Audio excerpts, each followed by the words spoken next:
Hello, everybody. Yeah, so tonight will be a little bit different. I was really hoping I'd have my second monitor working by now, but it is not. So it'll be a little bit frustrating. We're gonna be improvising, that's for sure.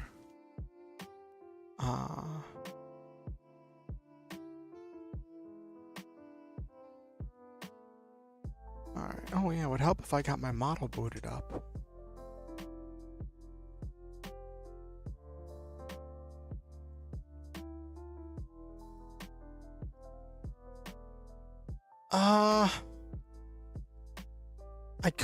I could use my laptop to monitor chat, but that means I'd have to set it up. I was letting my roommate use my laptop in order to watch anime and stuff.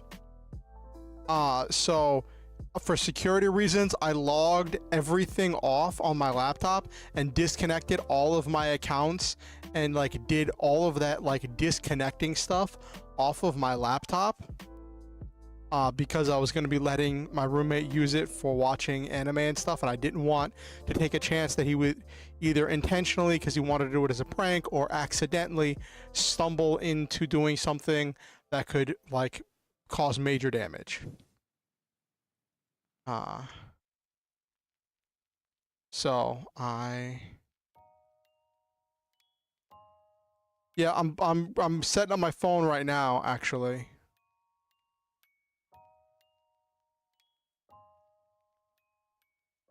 I'm setting up my phone right now. I just plugged it into the charger so in case it needs some power while it's viewing.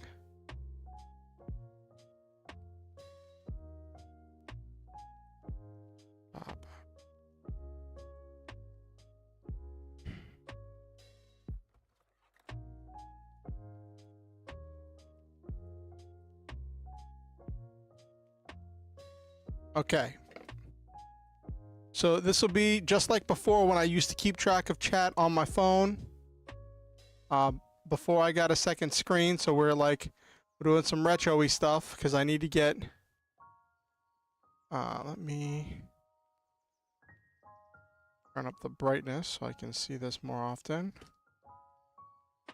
Thankfully, the game we're gonna play tonight, Chained Echoes, doesn't take up the whole screen, so I should be able to have chat up while I'm playing, hopefully.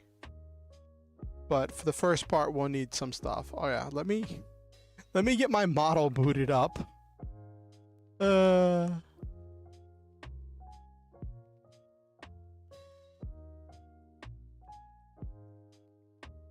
that's cool. Are they doing that in America? I heard that they were doing some like test runs of some they were doing some test runs. Hold on, let me get all this stuff. There we go. Cool. I heard they were doing test runs of a vegan crunch wrap that featured a vegan cheese sauce, but that was only like in California and certain other select locations.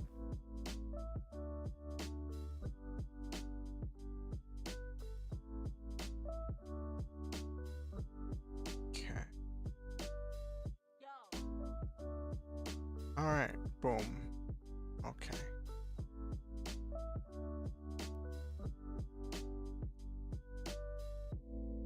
Calibrate position.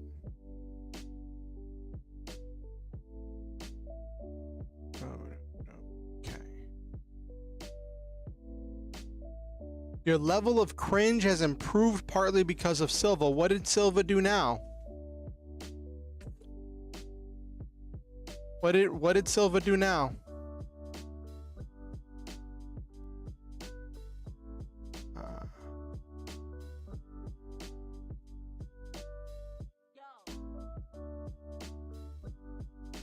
Look in Discord. Oh, okay.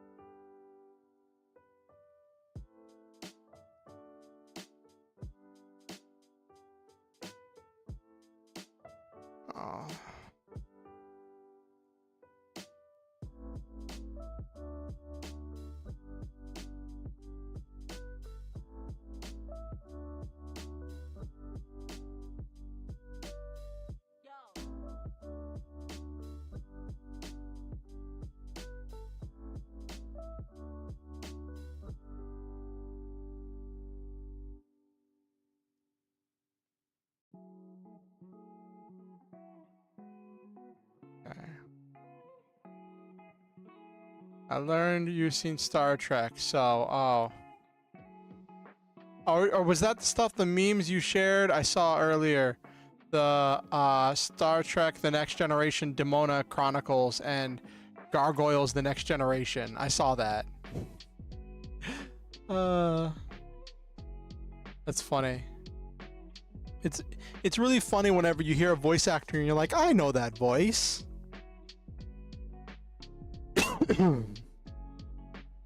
But Gargoyles had no it had no right to be as good as it was.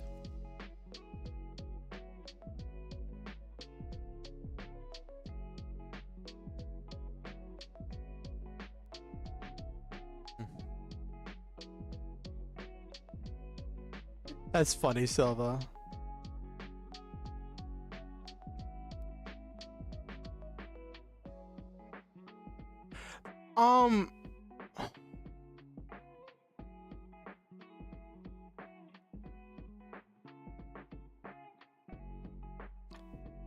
Yeah, it went really hard, and it was, from what I remember of it. Also, this could also be the nostalgia goggles looking back on things from being a kid. But like, it had this very well-developed story, these unique and compelling characters, and like, it was just a 90s cartoon. Like, it could have, like, as far as like a lot of those cartoons at the time, like we always remember the good ones, but it's kind of survivorship bias. We remember the good ones, and so we think that all of them were good, but they weren't all good. There was some, like, in those 90s, in that period of the 90s when they were trying to sell tons of toys, and it was this burgeoning new market of selling toys and action figures to both boys and girls using TV shows. There was some really rough stuff.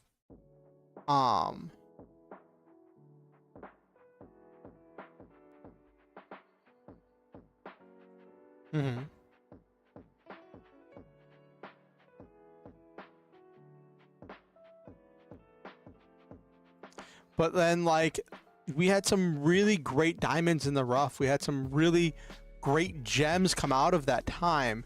And it's really interesting to see what a show's production team will do with a relatively simple premise.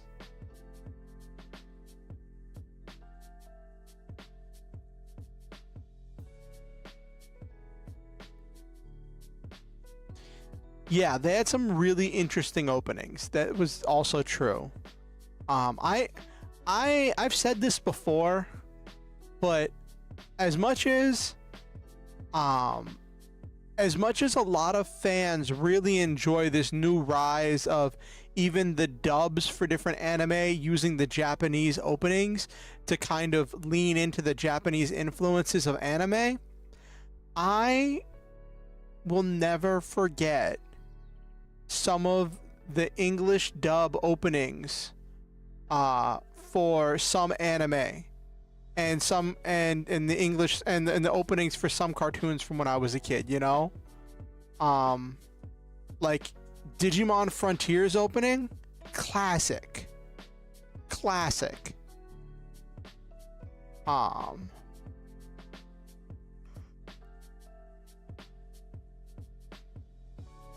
Speaking of openings, I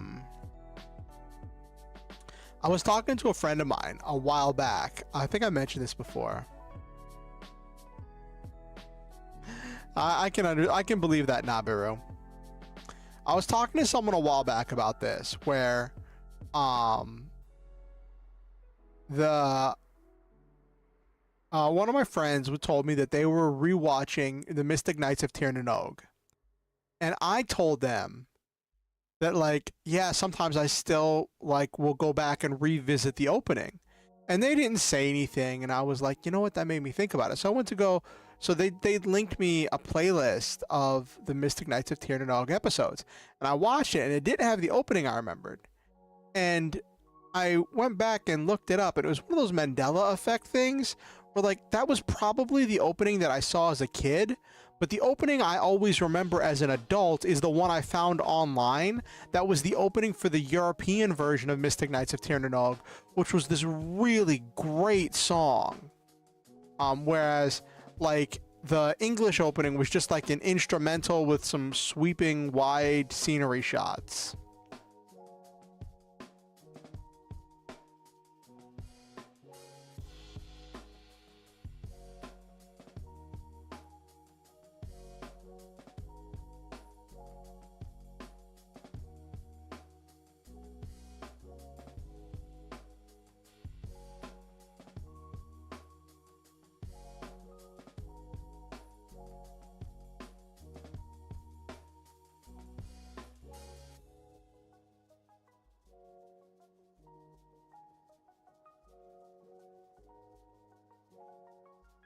But yeah, Mystic Knights of Tir na Nog was a good one. It was a good show. That's not a cartoon, so it's a little bit off topic, but it was definitely a good one.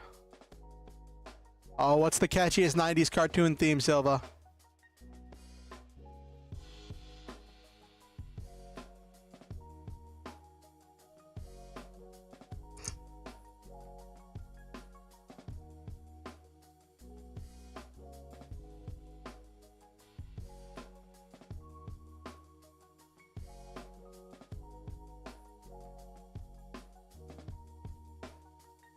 Oh,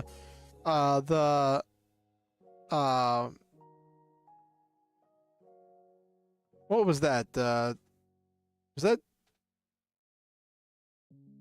Life is like a hurricane here in Duck?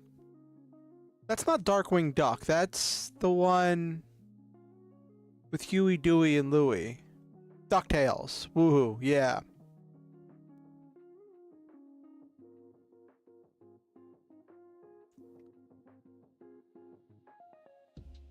Yeah, that one.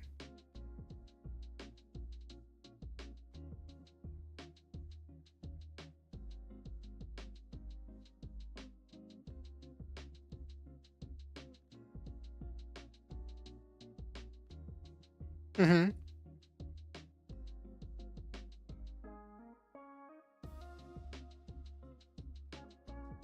I'd say they had some kind of banger ideas that really could have been there were some decent ideas. Like there was this one show I loved as a kid that, like, looking back on it now is kind of like but this one show I really loved as a kid was Mummies Alive. I think it was Mummies Alive.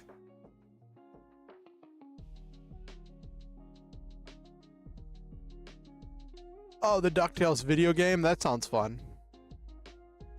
But I think it was Mummies Alive. The premise was that this kid was a reincarnation of a pharaoh or something, and the pharaoh's servants had to protect him, but some villain wanted to get him because getting some kind of power from him. I don't know. I don't remember all the premise, but like I remember the mummies had like these cool vehicles and they had really cool armor, and they were like essentially like armor heroes.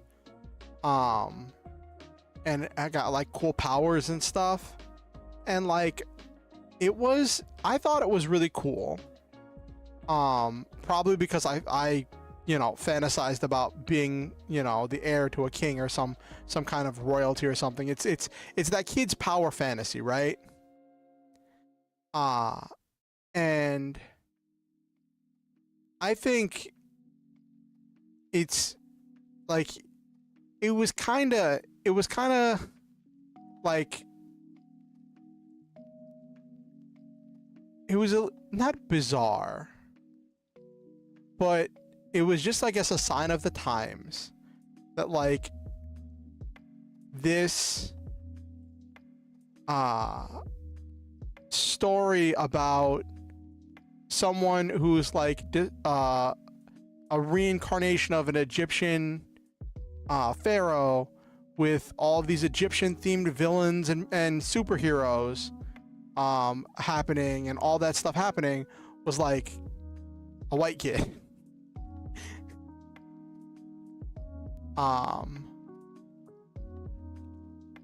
And I feel like I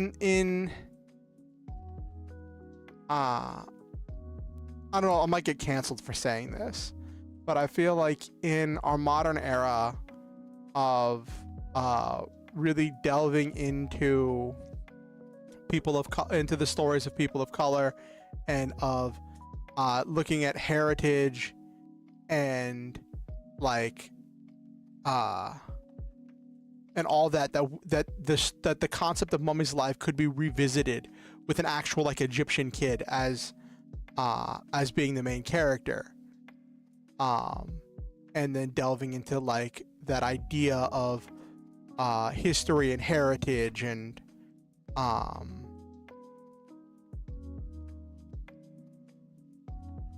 culture. But I also realized that like Mummy's Alive reboot with a Japanese kid as the pharaoh. Oh my gosh, that's it. That's the tweet. That's the tweet.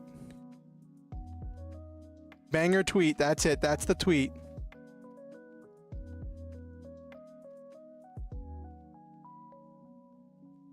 Or what do we call them now? Since they're not tweets anymore, they're just posts.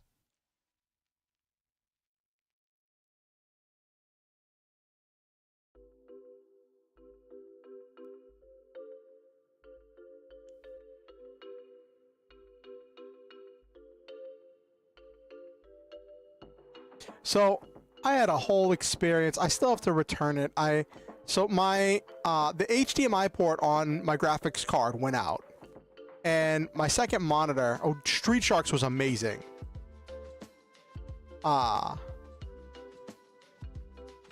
Sorry, gotta derail for a second. I love Street Sharks. I think I had a Street Sharks toy and I was obsessed with them. I had a VHS of the first episode of Street Sharks. I loved Street Sharks. I thought it was so cool, and the idea of them being land sharks, but they also had rollerblades, and I just thought they were the coolest thing ever. Actually, I don't remember if I had a toy of them. I think I wanted a toy of them, but like I ended up just getting the VHS. Yeah. But yeah, so my the HDMI port went down on my graphics card. And that's a problem because while my main monitor uses a display port, my second monitor is a really old monitor that uses a VGA connector, and I have a VGA to HDMI adapter. And I'd been using that as my second monitor. So I was like, okay, I will just order a VGA to DisplayPort, because the other two ports on my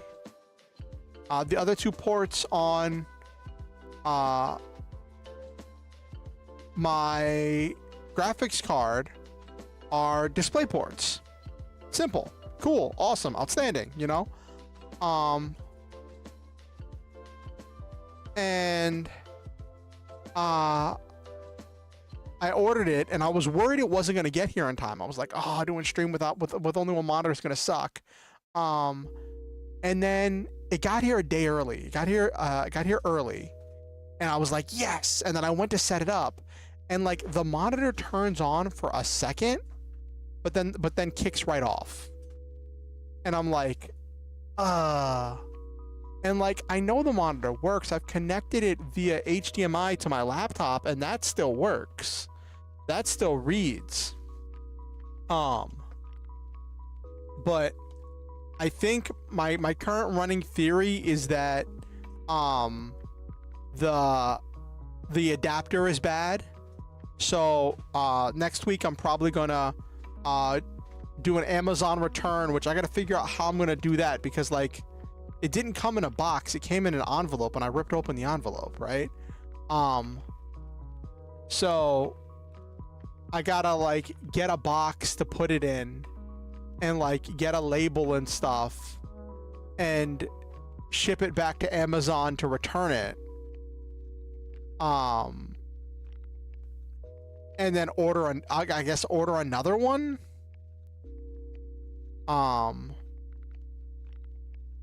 Or maybe get a, actually, could I get a HDMI to DisplayPort adapter? That could work. Let me see if that's a thing.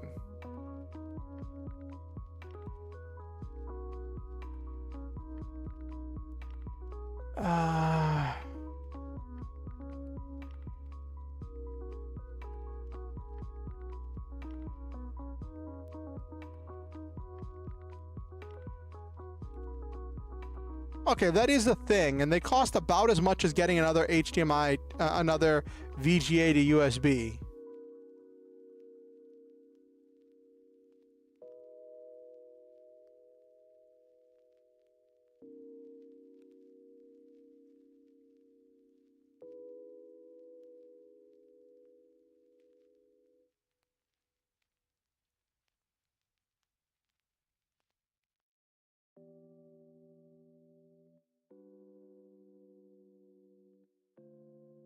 HDMI to display cable, yeah.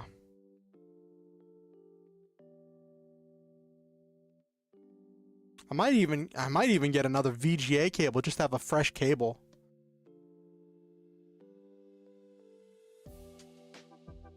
But it's really weird because, like, I went to plug it in because I let it sit, and I've noticed that, like, if I power cycle the monitor, or if I leave the monitor unplugged for an extended period of time, where it's like it's not plugged into anything, not plugged into the computer, not plugged into the power outlet, and then I plug it in and I connect it, it'll boot up, the desktop will appear for like a solid second, maybe second and a half, then it goes blank. So I know it's working, and then when I look on the display settings on my computer reads it as existing and is like, okay, you have a second monitor. My computer can see the type of monitor it is. My computer can see the resolution that it needs to be. I can change all the settings from my computer. The monitor just doesn't turn on, and it doesn't stay on. But then if I leave the thing plugged in, even if I unplug it and then plug it back in, then it stays in standby. It doesn't even, like, the light will flicker green, but the screen won't flick on. So it's a whole thing.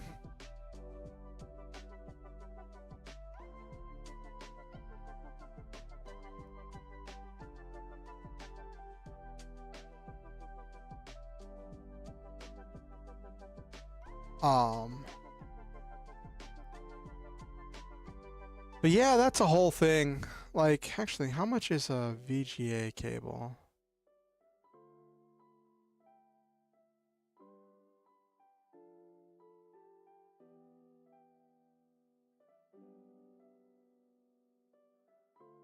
I can get a new VGA cable for like $10. Okay.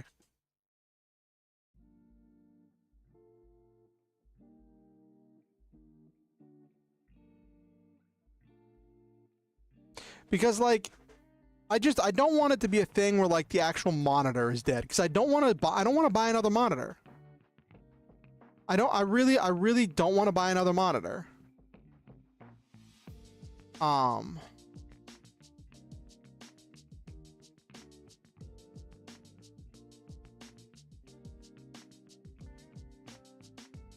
Like, I'm looking at, like, on the cheap end of getting a monitor that has that is going to come with a DisplayPort output between like $70 to $100. But like getting whatchamacallit,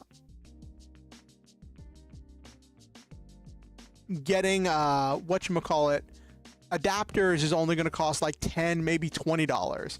So it's significantly cheaper to do that, as long as the monitor is still going to work.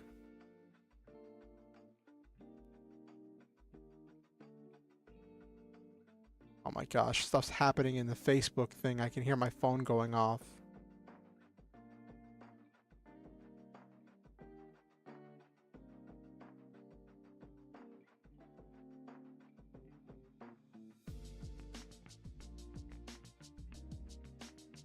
gosh. So, I want to share, before we get started on the Chained Echoes part of tonight's stream, the actual gaming part of tonight's gaming stream, I want to share with all of you some stuff that I've been working on, and I'm really worried that because I'm gonna not have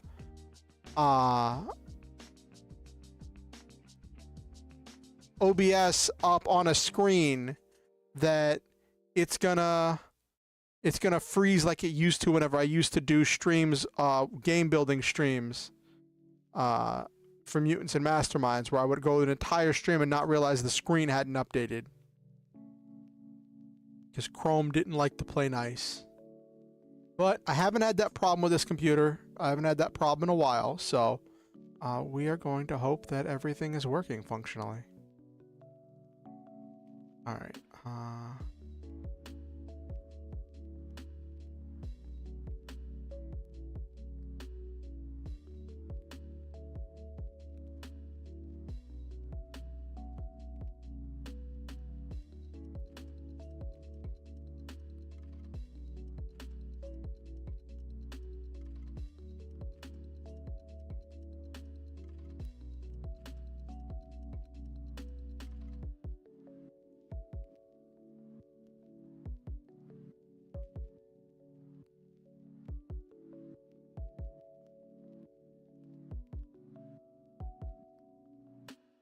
So, I have been working on a homebrew license for Zoids in Lancer. In Lancer, they have these things called licenses, and when you get the license, it's essentially you have the training and the schematics to 3D print the parts that you add, from certain parts that you add to your mech. It's not just having the design, but also having the training and know-how to use and equip them properly in your machine. As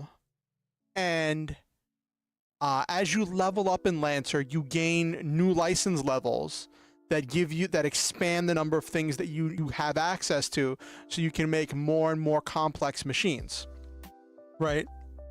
So I've been on a Zoids kick recently, and I've been like looking at how I would build different things, and I started with just this silly idea of making some Zoids licenses, because I've introduced Zoids in both of my Lancer campaigns. So I wanted to be like, if there's a chance that players want to get involved with that, especially for my Sunday campaign, if my players want to pilot a Zoid, that I would make a thing. And I was getting ready to go code all of this using the Lancer LCP editor, but that was just not really happening because I didn't really know what I was doing. Hold on, let me see something real quick.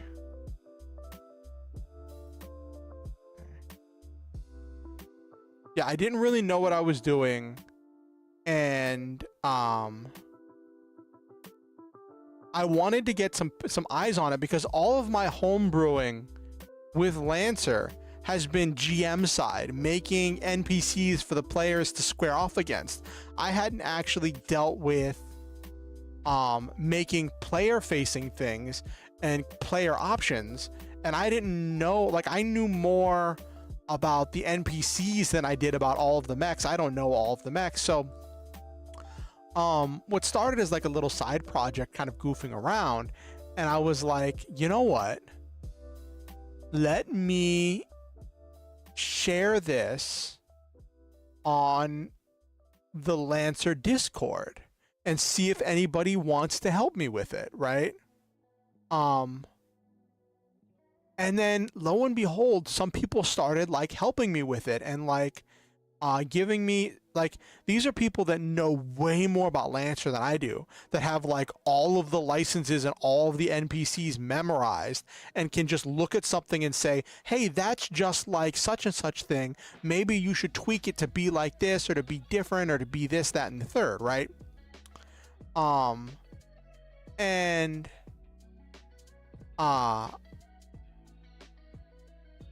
that was that's been really helpful for working on this project.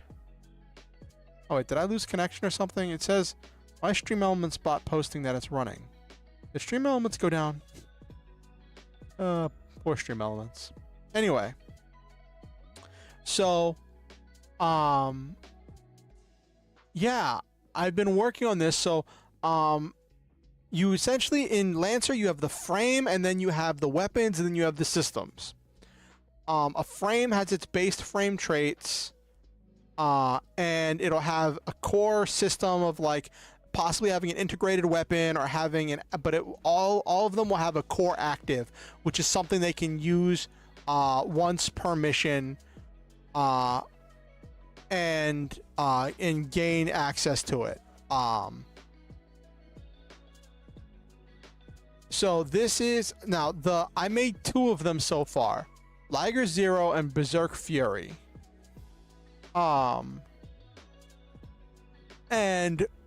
the Liger Zero, I got a lot more input on, and I've gone over, like, there's only like one thing on the Liger Zero license that I haven't gotten someone's critique on, and that's this part of the active of the Ultimate X protocol. But I think that's fine. It might be a little bit underpowered. I think it fits the theme of what I'm looking for.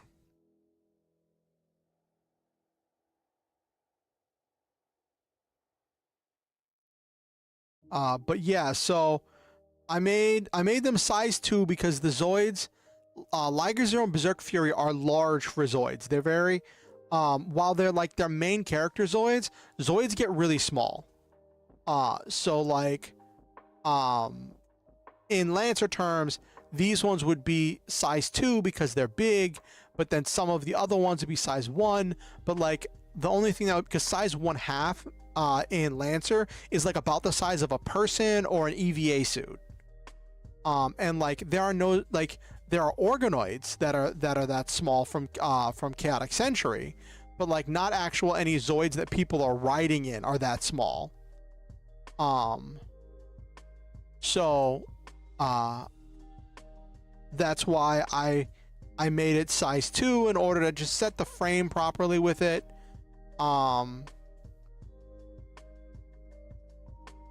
And I set up this whole thing where it had the Strike Laser Claw, and as it boosts, it builds charges that let it use the Strike Laser Claw. There are 2. For those of you who know the whole thing with Liger Zero, there are 2 forms of Liger Zero that actually use the Strike Laser Claw. That's the base form, the Zero form, and then there is the Jaeger form. But the Jaeger form gets a lot more out of the Strike Laser Claw because it can jump farther, and it can cover more distance, and that just makes it a lot more powerful. And that is something I leaned into here. Was yes, Jaeger. And one thing is like the mounts are where you mount weapons, and the Zero has a heavy mount, which means it can mount some really powerful stuff. It's the most flexible one. It's the most flexible one of the Ligers, and if you for like mixing and matching things from other licenses, you probably want the base frame so that way you have the heavy mount for like getting more stuff. And Jaeger and the others, you lose the heavy mount, you still have the flex in the main, but you gain stuff. Like in this one, you gain the ion boosters where you can boost while slowed. You ignore engagement while boosting. Engagement basically is this mechanic in Lancer where if you get within melee range of an enemy that's your size or larger, all your movements, your whatever movement you were making stops. So if you get within one of something that's your size or larger, you lose the rest of that remaining movement and you have to start a new move action as a boost. So the idea that like if you're boosting, you ignore engagement, but it's like it's a size 2, so you're not going to see a lot of size 2 enemies. So the engagement thing isn't a super big boost. But the thing that makes Jaeger so powerful is that it like leans into the strike laser claw, making it even more powerful. With gaining the charges, being able to have unlimited charges, and boosting granting 2 charges instead of 1.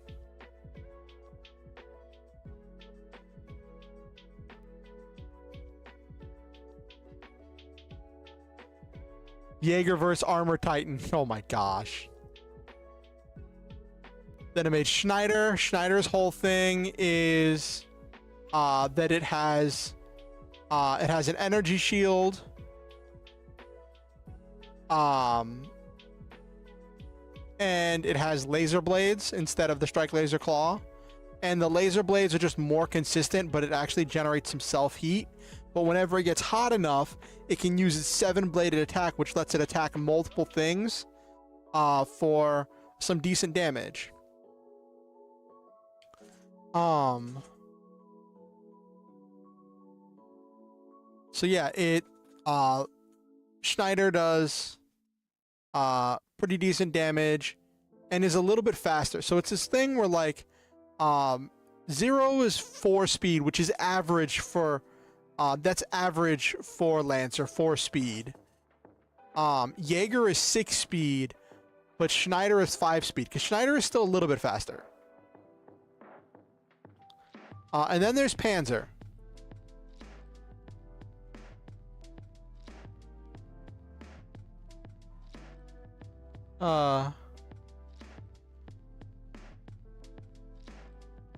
Zoid's gonna go fight Titans. Oh my gosh. The only one anyone knows out of the AOT theme. Oh my gosh. Panzer's whole thing is that it has armor, it's really slow, it's only 3 speed, and it's only got 6 evasion, so it's a lot easier to hit, but it has a little bit more heat protection. And has the integrated weapon of the hybrid cannons, and the burning Big Bang was the one that's the full action, where it just lets out all the missiles and just levels the field around it. This isn't, so the thing is, whenever you're making homebrew, you don't want to make something that is just like something else but better, or just like something else but like something like you want things to be different, so that way there's an actual role for it to play, right? And like there is this mech called the Monarch that has an active where it can hit anything it wants within range 50 for a certain amount of damage. And this instead does, it chooses 3 zones that don't overlap within range 10, and all targets take damage, and then get knocked on their butt by the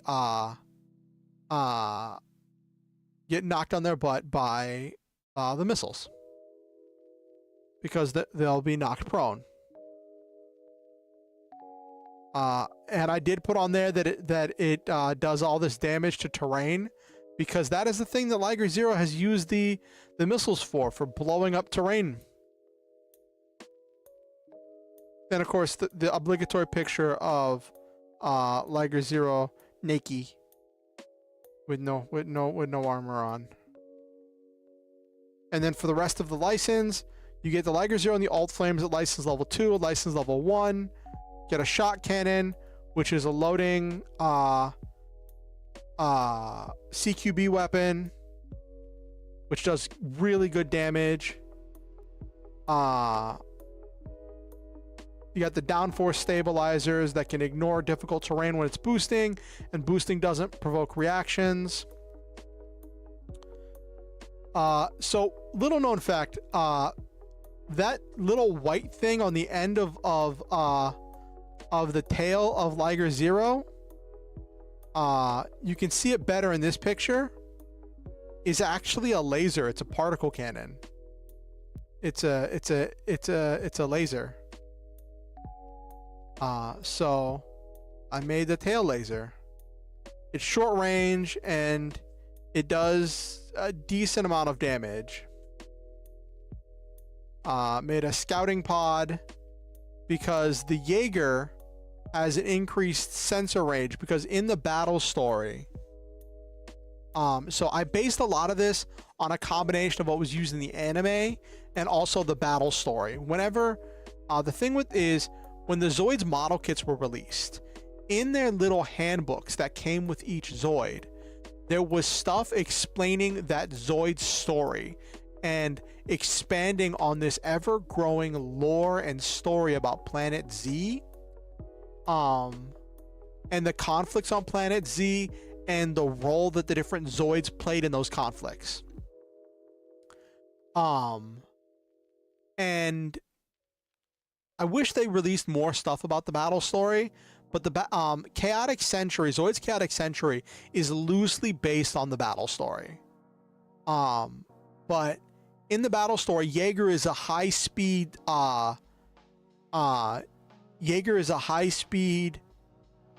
scout machine that just runs really fast and scouts out threats behind enemy lines, which is why I gave it sensors 15 instead of sensors 10 that the others have. And then put on here that you can get the multi-sensor scouting pod, which lets you reveal enemies that are hidden or invisible. And then license level 3, missile pod and advanced stabilizers. Missile pod is nice. It's a short range blast 1 explosive launcher. And the advanced stabilizers let you deal with heat a lot better. But you can only really deal with heat if you're not moving, which leans into that image of the Panzer having to like be as still as possible in order to be able to use its weapons without overheating. I did avoid having a heat cost to the Burning Big Bang, because the Burning Big Bang is only a heat problem in the anime. In the battle story, it's something that can be used regularly. Like in the battle story, the Liger Zero Panzer can still travel a decent amount of speed, and be used and like there's like units of Liger Zero Panzers that are used really effectively in the battle story.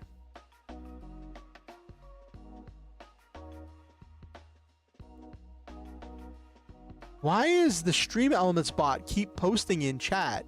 Is Stream Elements just disconnecting? But yeah, so that's the Liger Zero license. These are some notes. I found some of these sprites. I love using the sprites. They look really great. I found them online. Then there's the Berserk Fury license, which is based very heavily on like the Berserk Fury. The main thing is it's built around its charged particle cannon, which this I was originally going to have it like have to like immobilize itself and build charges. But that was just getting too complicated to balance and to come up with stuff for. So I just made it a thing that just it immobilizes you and it has ordnance, so you have to fire it at the start of your turn. And then all of the different forms of Berserk Fury, because Actually, lesser known fact, the Berserk Fury has the change armor system. Just like the Liger Zero, but in the anime they only ever showed the base armor. And in the battle story, they only actually used one other armor, which was the Storm Fury, and there was some custom versions of the Storm Fury, but I thought I'd feature some of the ones from the video games as well. So this whole thing is, it's got the charged particle cannon, and then it's got the triple charge cannon where it can fire 3 beams. Doing a decent amount of damage. And I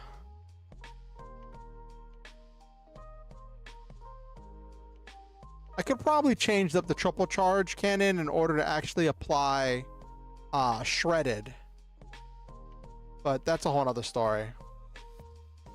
Then there's the Storm Fury. This one's whole thing is that it's faster, so it's got the thrusters that it can boost while slowed, and boosting's unaffected by engagement.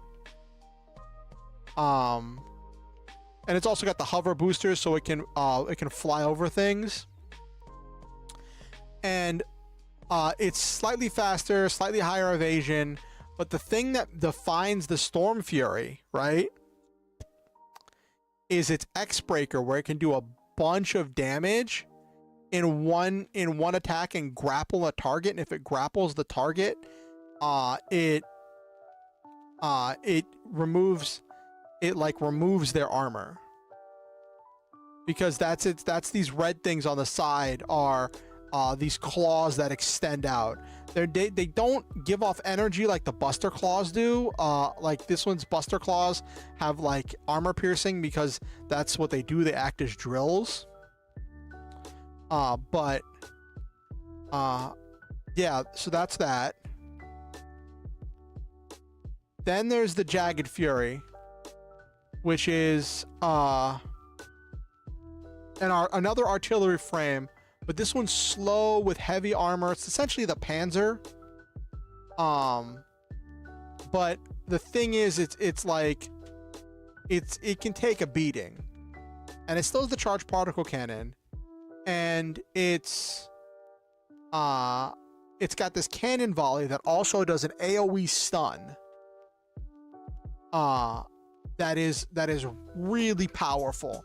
That's when it fires its cannons on its back. And the last one is the Berserk Fury Z, or the Xenabus Fury, which is really fragile but really fast. It's really fast, and yeah, it's really fast. It's really fragile, but it has the Fury boost that once per scene, it can boost as a free action, only once per scene. And it's got this cool thing where its active is that it goes into Fury mode, where for the rest of the scene, the charged particle cannon loses the ordnance tag, so you can move and then fire. You don't have to fire and then move. And you're not immobilized when you fire it, and you gain resistance to self-eat. So you can just use the charged particle cannon very freely with this build. And this is represented because in the video games, the Xenabus Fury has one of the highest energy generation things in the game, and the energy is what you spend to use your different weapons and abilities. And then the license,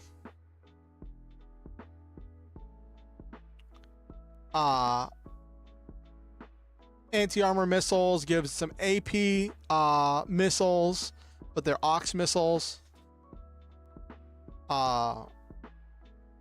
Reactive energy shield. This one might be OP, but that's why I made sure I had a limit on it. But you can, as a reaction, it's essentially the energy shield from the Jaeger, but on a limit of 3 and as a system, where you're spending system points for it. Then 2, it has the Buster Cannon, which is a main cannon. Has ordnance and loading, but does a really good amount of damage at decent range. Charge particle generator, which lets you clear the self-inflicted immobilized condition. So that way you can fire and then still move. But the one thing is you're going to have to overcharge for it, where you're going to have to like fire, overcharge,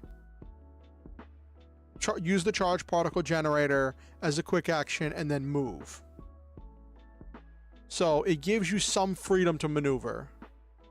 And then license level 3, the laser claws, which have like, they do a self heat, they do 133, but they're AP. I think as an aux weapon they're fine. I have to get more feedback on them. And then of course the final piece is the footlocks, where you become immobilized, but you're immune to knockback and prone as long as you're clamped onto the ground. But you gain accuracy when firing a super heavy weapon. So you're so stable that you can fire more accurately. You can aim more accurately.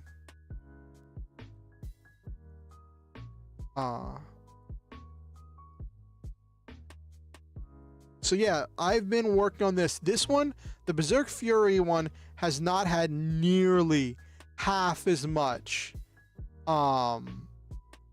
like critique and input from the Lancer Discord as the Liger Zero one. The Liger Zero one, I had people working with me like almost every step of the way on the Liger Zero one. The Berserk Fury one, I kind of like was a bit loosey-goosey with it. I had people working with me on a couple things, like the triple charge cannon, the charge particle cannon itself. Like this one, the base Berserk Fury, I had people working with me all the way on that. That, I had people working with me every step of the way. That one I'm confident in. The other ones, I kind of played some loosey-goosey stuff with it.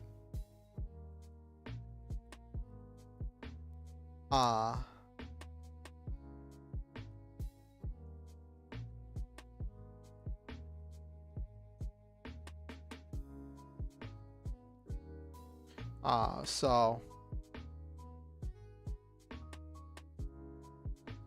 now the one trait that all the Zoids have is the Zoid nature, which essentially lets them operate independently. They can operate independently of their pilot.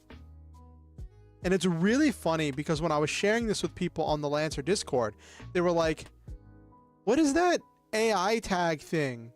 That doesn't tie into any of the things that this mech is doing whatsoever. You'd never want this mech to be walking around on its own because it wouldn't gain benefit from your talents. And well, they didn't go into all that, but that's the explanation of like why it doesn't fit in.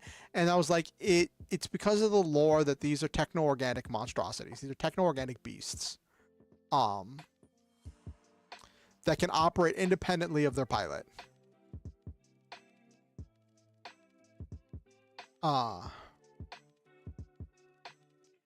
But yeah,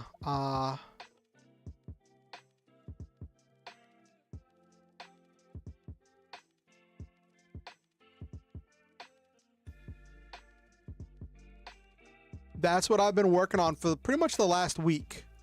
The last week has been almost all my spare time. It got so crazy that I actually, between working on this, sleeping odd hours, and then having to leave the house to go pick up my medication, I actually forgot to take, when I was picking up my new meds, I forgot to take my meds for the day yesterday, which was really funny and was part of why I felt so like down in the dumps and kind of cruddy yesterday.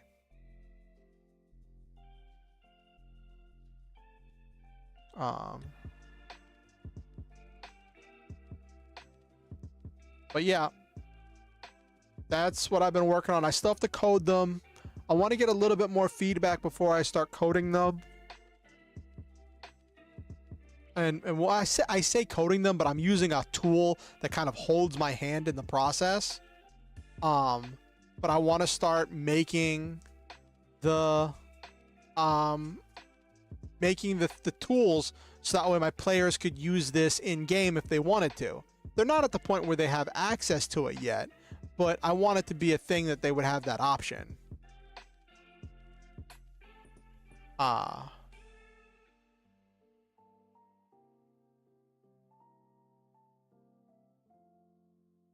And I'm also glad that I have the I did the 2 hardest ones first. I'm doing 4 Zoids for the Zoid company, right? I might do a 5th one, or I might change up what I was doing. I was doing in the lore the Zoids that were based on wild Zoids, that made them like very special and very proactive machines that were very powerful, and those were the Berserk Fury, the Liger Zero, the Gojulus Giga, and the Koenig Wolf. Because those ones in the battle story were like, instead of building an artificial body, they captured a large wild Zoid and they built a control system into the body of the wild Zoid. And they built weapons onto the body of the wild Zoid. The first 2 of those were the Berserk Fury and the Liger Zero, which is why they had the CAS system, the Change Armor System. Oh, the CAS, Change Armor System. You don't want to say CAS system because that's like system. But anyway, was because it was so expensive and difficult to make Liger Zero and Berserk Fury that if you wanted them to fill multiple roles, you needed to be able to change between them on a regular basis, because you couldn't make enough of them to fill to have this many be the artillery, this many be the scout, this many be the, you know, blah blah blah. What is Stream Elements Bot doing? Like, I just look over at the chat and I see like 5 posts from Stream Elements Bot letting me know that Stream Elements Bot is running. That's really bizarre. Yes, Silva, it's running. I can see that. I can see that it's running. So originally, I was going to have the Berserk Fury have a built-in energy shield, just like the Liger Zero Schneider. But then, what I ran into was, you normally don't want a mech to have, well, you don't want to have usually more than 3 frame traits. Like 4 is like the cap of the number of frame traits, but normally if you have 4, there's one of them that's normally either a do nothing frame trait, or a frame trait that or a frame trait that just is somehow no, I want to say not derogatory, but like a hindrance, a weakness. And I didn't really have one of those. I had a couple do nothing, right?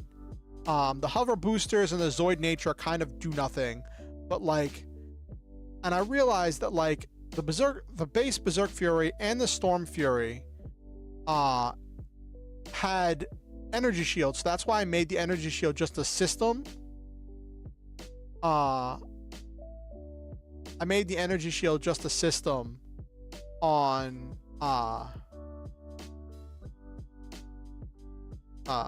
the license itself.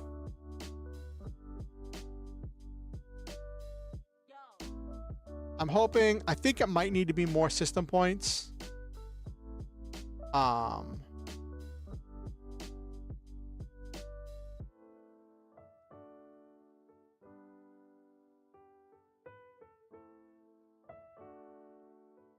But yeah, that's what I've been working on. So now that I've shown all that off,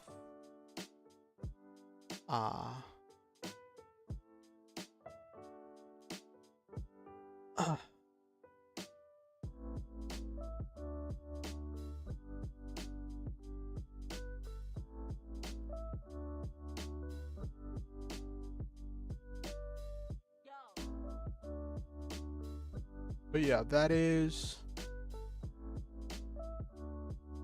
I might change up triple charge cannon and make it shred the target, but that kind of leans into what the Storm Fury does with its grapple. With its X-Breaker.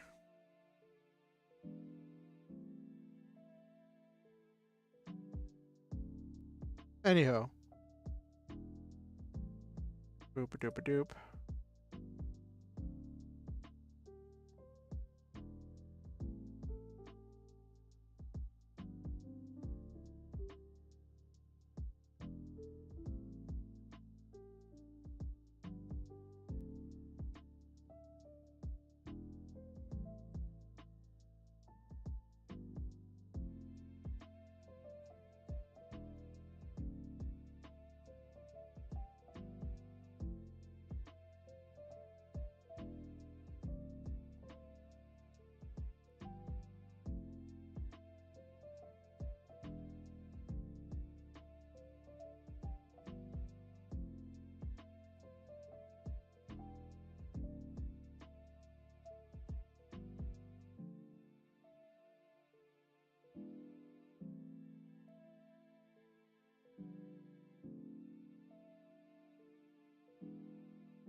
Okay, let me get everything running. I decided to check Discord, and I got distracted. Oh my gosh. So I have been practically living on Discord for the last week as I have been working on this homebrew stuff and like getting and working with people to get feedback and to get input on my stuff, right? As I've been going. And yeah, I've been working with people on that. And all of a sudden, last night, I don't know if any of you noticed, but Discord went kaputsies. Discord, I don't know if it was a DDoS attack or what happened to Discord, but Discord was like, I got locked out of Discord, and I was like, wait a minute, what do I do? What do I do? So much of my community is on Discord. So much of my life revolves around interacting with people on Discord. I use it for my games. I use it for so many other things, right? And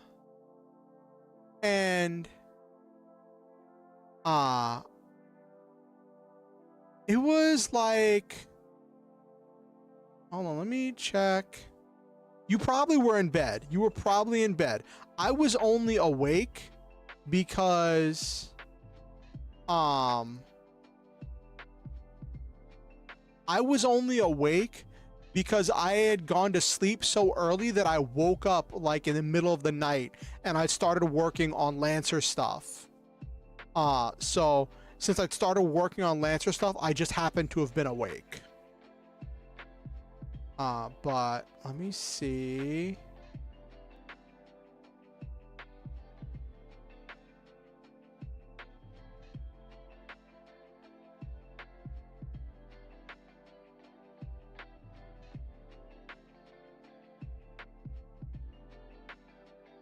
What time was this?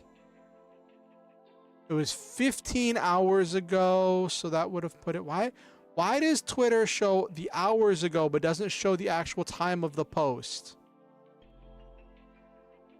Oh, here it is. I have to click on the post. It was about 6 a.m.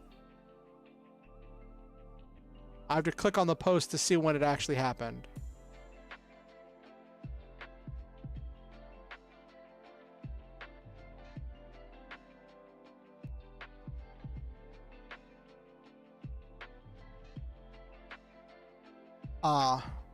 Yeah, like I said, you were probably asleep. Since I went to bed so super early, I woke up around like honk shoo. Yeah, I know what you mean. I woke up around like 4 a.m. and like I started working on Lancer stuff at 4 a.m. And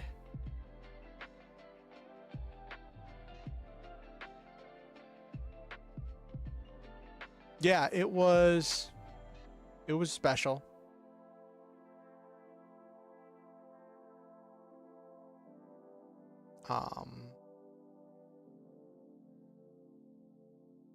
But yeah, that was what I did at like 4 a.m. and it was 6 a.m. whenever Discord went down, and I was losing it.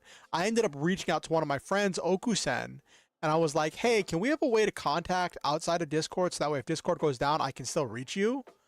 Um, and I guess my moral of the story, because Discord is a company, and any number of things can happen to a company. We use Discord for so many things. My suggestion for everyone would be make sure you have an alternate way to get in contact with your Discord friends. Because any number of things could happen that could make Discord go belly up, and then like so many relationships and interactions happen through Discord that like the thought of losing all of those to a technical glitch or losing all of those to a company buyout or something like that is just absolutely terrifying. Anyway, let's get to the actual gaming of tonight's gaming stream. All right.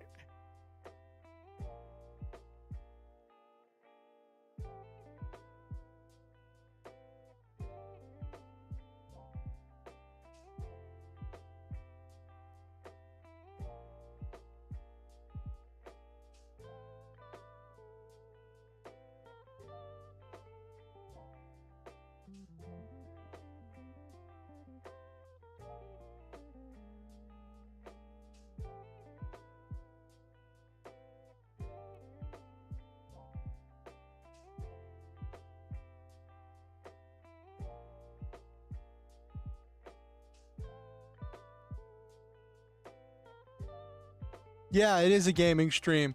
I just got distracted. I always do that. But yeah, let's get to the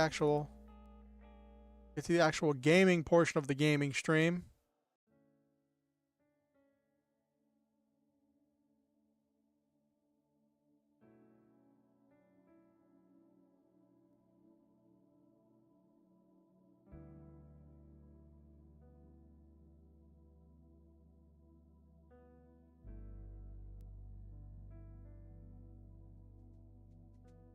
Okay.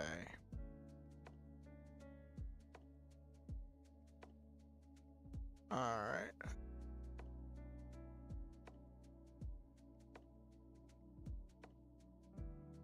Alrighty.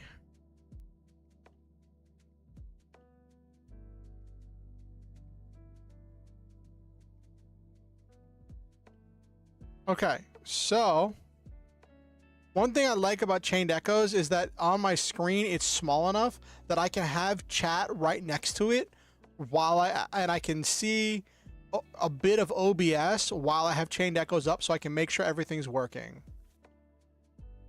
In order to be able to protect the princess, our heroes decide to make some preparations in Farnsport. Okay. So I have to make some preparations.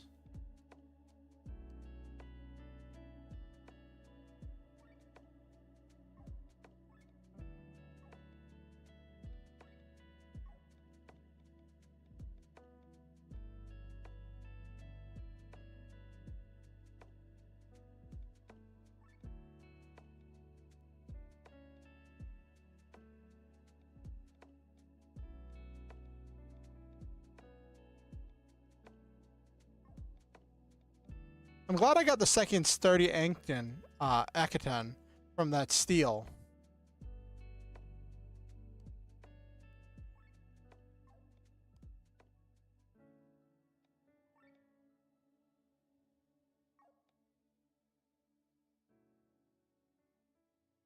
Hey Taboni, it's good to see you. I don't know. Alright. And...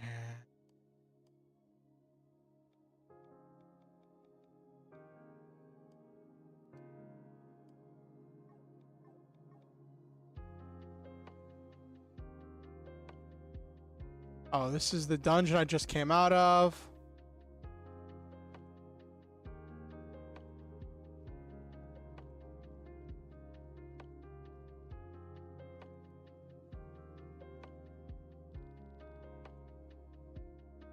There's nothing better, I swear. Okay.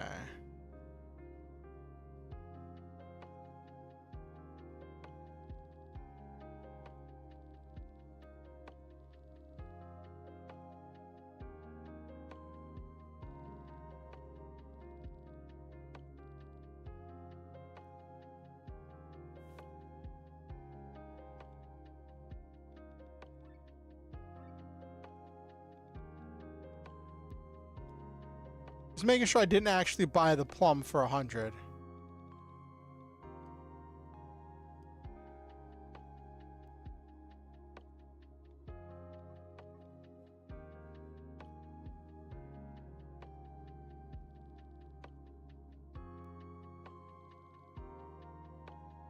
I don't know.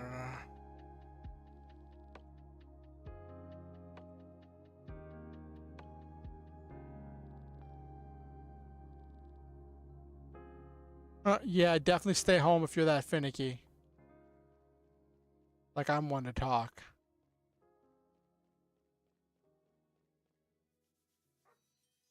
You can pet the dog in the game. The designers knew the assignment. They made it so you could pet the dog in the game.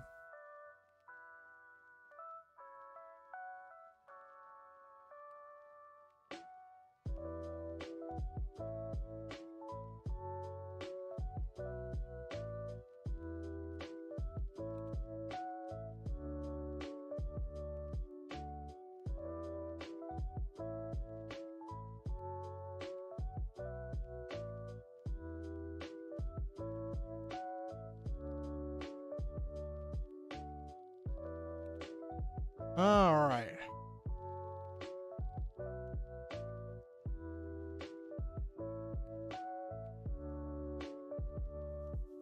There are 2 dogs you can pet.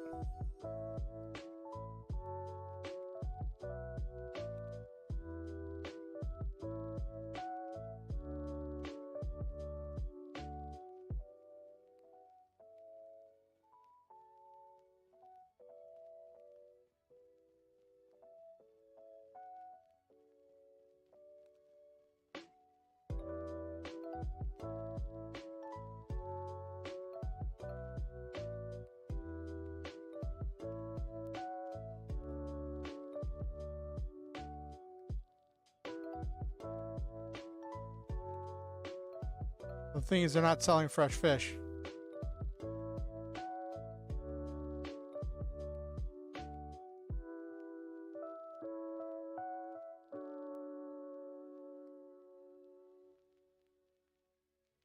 Deals or special offers you unlock by selling a certain combination of items to any merchant. Once you sell one of the items needed for a deal, you'll be notified. The list under deals show you all available items for which you sold at least one item. You can check what remaining items you must sell in order to be able to purchase a deal. Ooh.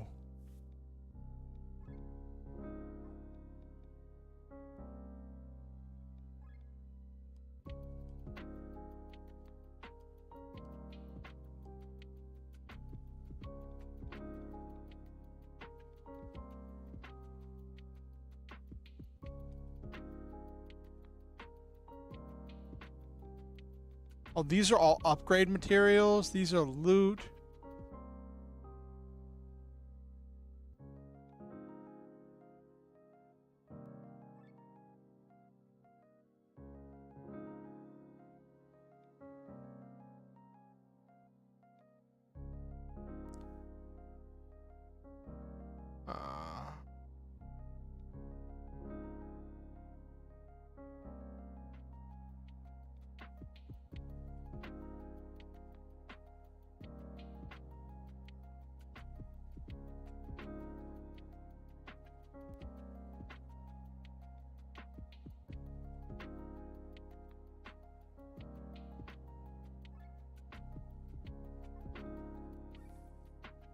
Didn't unlock any deals.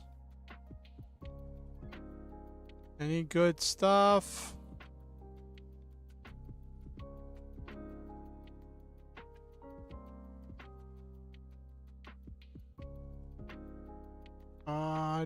Can I see? Oh, owned 5, owned 8. Oh, I have plenty of stuff.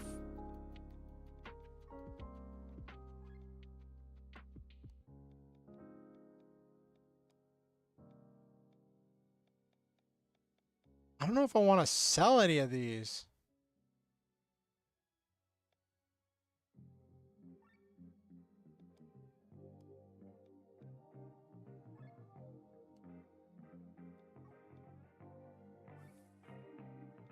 Nope, didn't get any deals. Okay.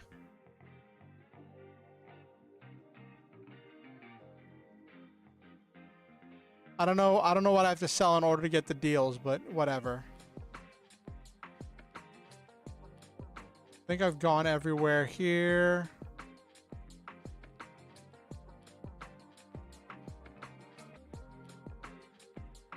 Oh, I can sell that spare iron curious. Let me see if that gives me anything.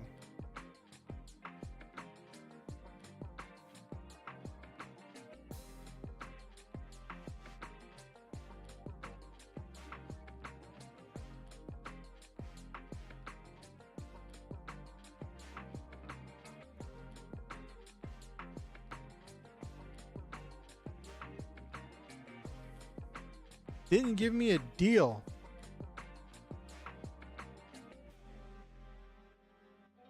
Didn't unlock any deals.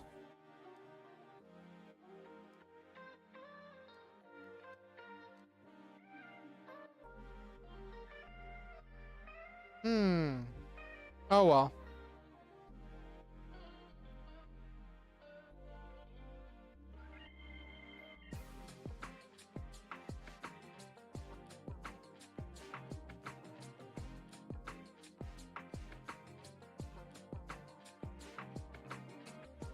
Alright, I'll go south.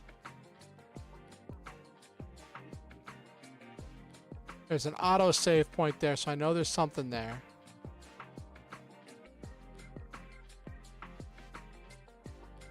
Ooh.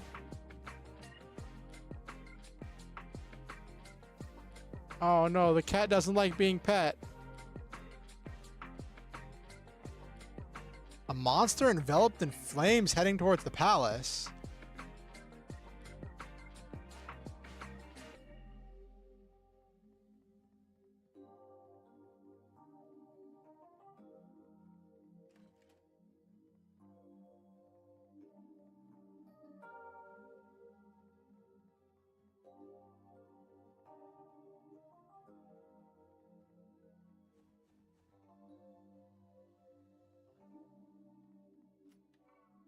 Okay.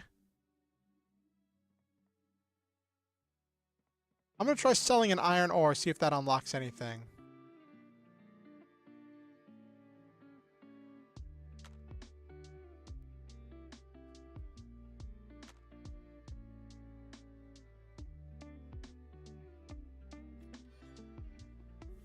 Ooh.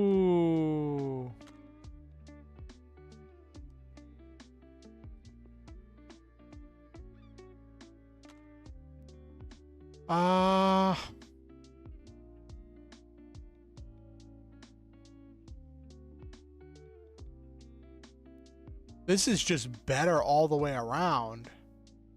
Better defense, better mind, and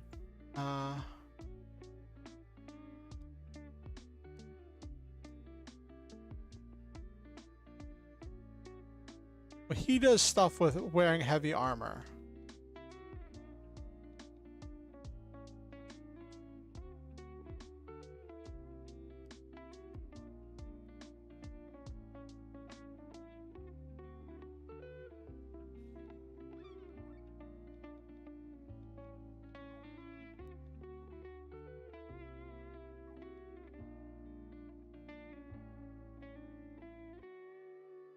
Okay.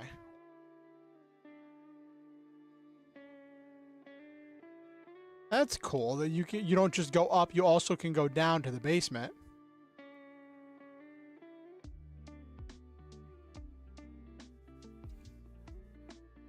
Aw. Kitty doesn't like being pet. Okay.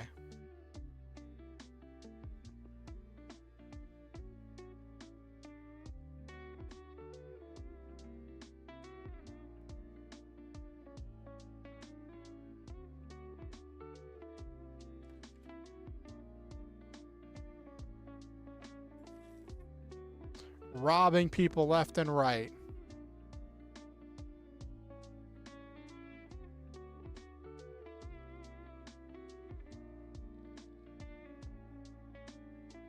Stream element spot. If you keep running, I don't know where you're gonna go.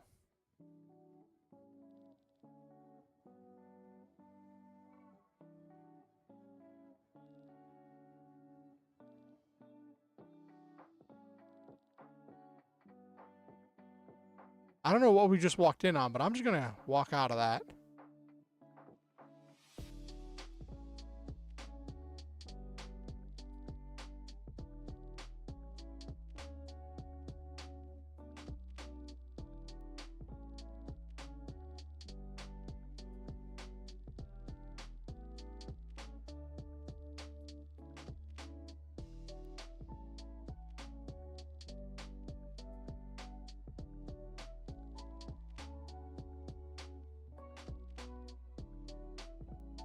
Oh, cool. Upgrade your weapons and armor by using materials found in chests or dropped by monsters. Upgrading weapons and armor raises their stats. You can upgrade each piece twice. Additionally, the equipment gains more slots to insert bigger and or more crystals into it. Gather crystals with passive skills to set up into armor and weapons. For example, you can set an attack up crystal into a weapon to have it attack raised while using weapon. Crystals need to be ranked 3 or higher to be inserted into crystal. Okay. Crystals have ranks. On rank 3, the crystal unlocks its passive skill and can be set in equipment. On ranks 5 and 10, the passive skill gets more potent.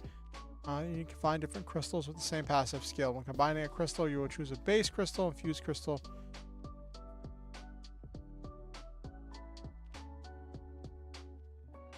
Base crystal's purity -1 will have a rank summed up of size average, becomes an artificial crystal marked with the asterisk. These crystals can only be used as base crystals and not as fused crystals. Okay.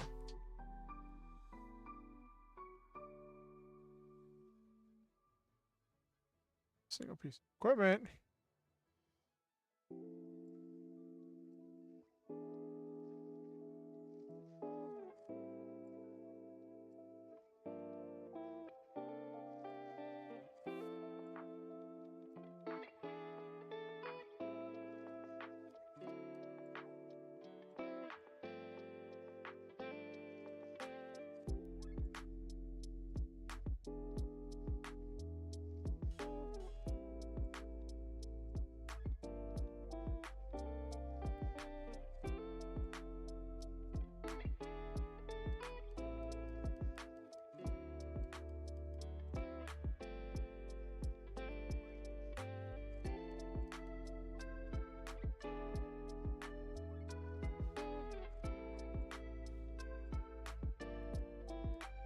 I don't have any crystals.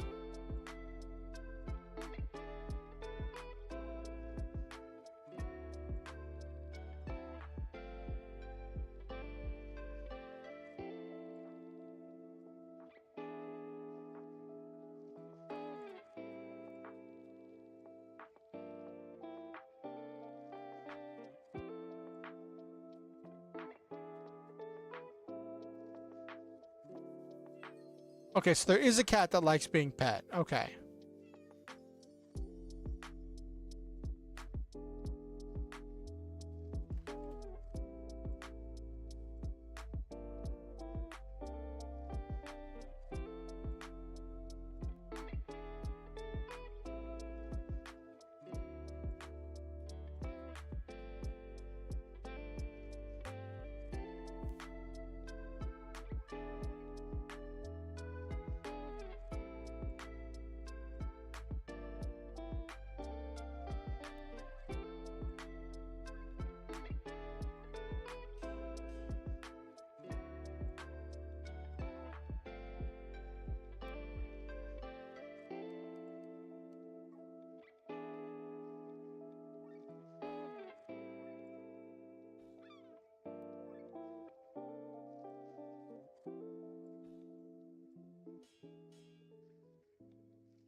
You use between 3 crystals. Taking a crystal starts a chain. The more the same crystal you gather, the higher the chance for more of the same to appear next. Crystal source boost. Take any other crystal chain broken this way. You can focus on gathering your crystals you really want.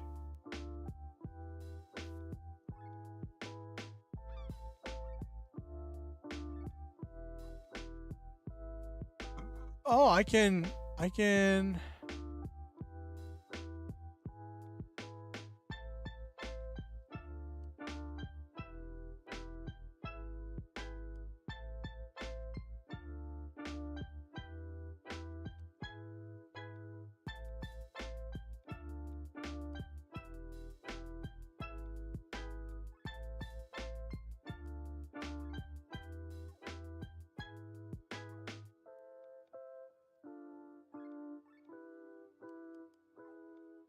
Okay, I don't know.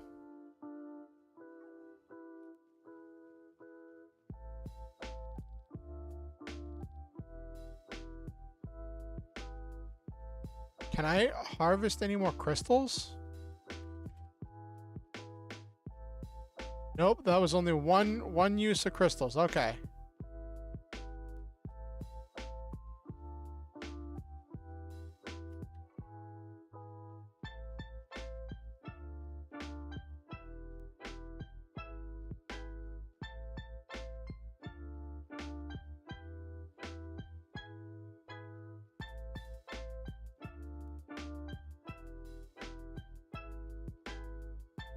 Alright, well, I'm glad I talked to somebody so I got the upgrade.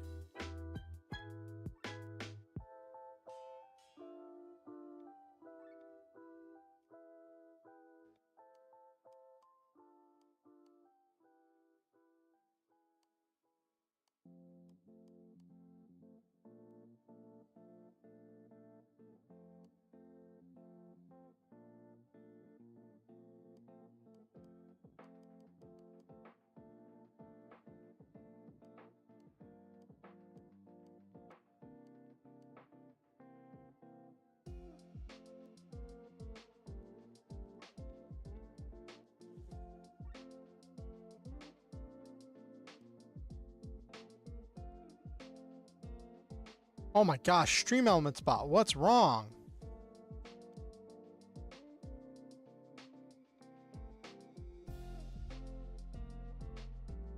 Ba, ba, ba.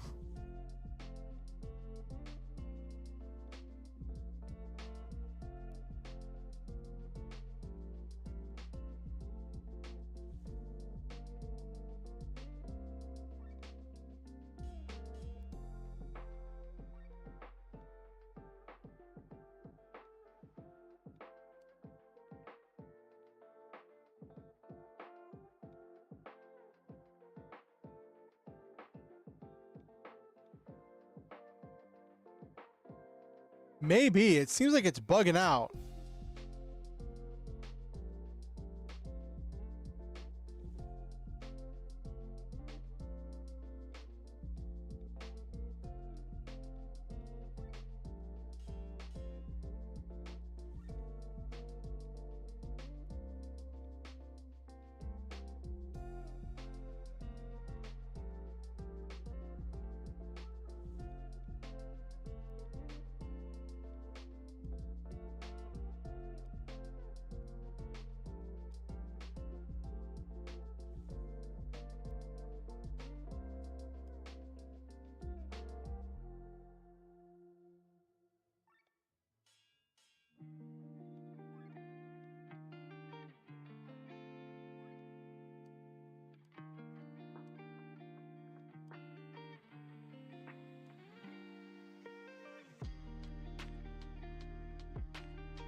Of course, I gotta upgrade the Greatsword.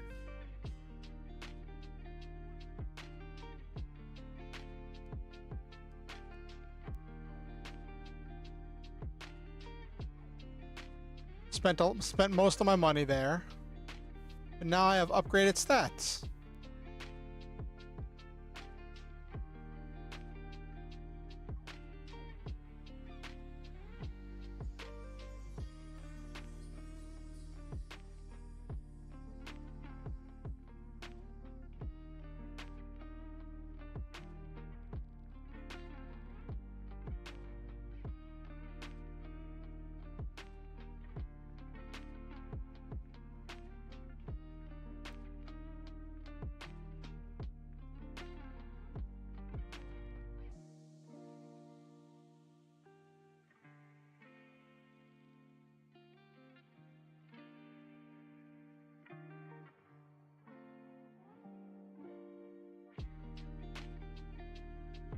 Okay, so that's where the next area starts.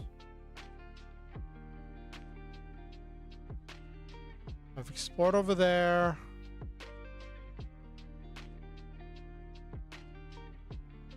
Came from up there.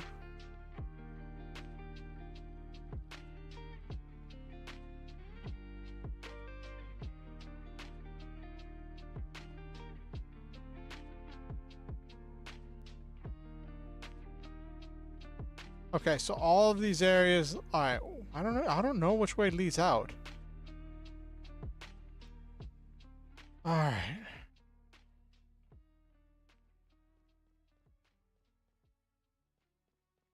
I've been running around preparing.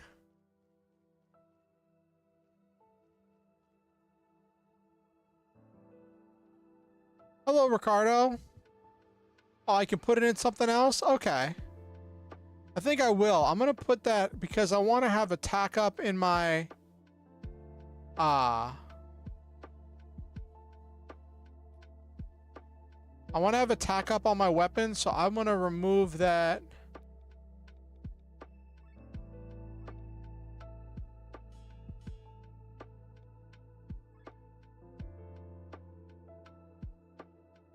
Yeah, I know. So I'll put that in.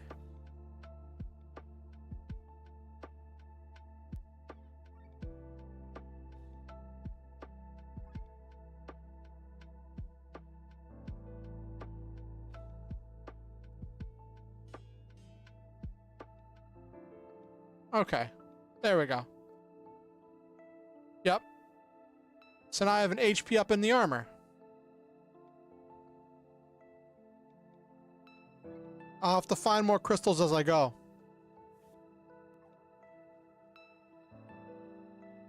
Alright, so I can go either down or to the side.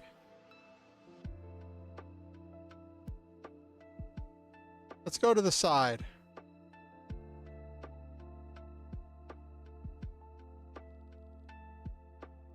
Guild, if you know how to swing a sword, you can earn a coin or two. Okay.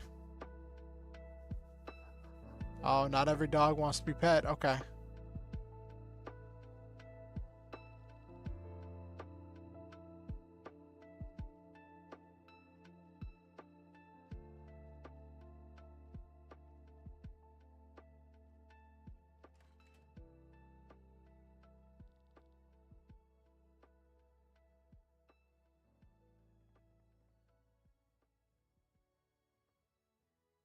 Oh, okay.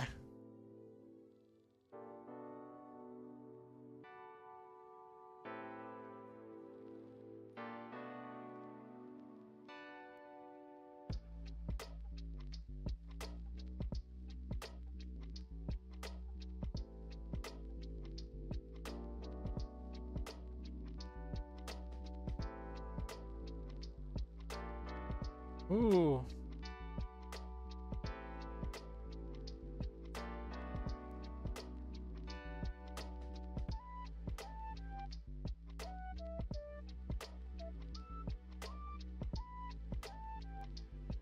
North Gate and the Leaping Frog to the north of Basil.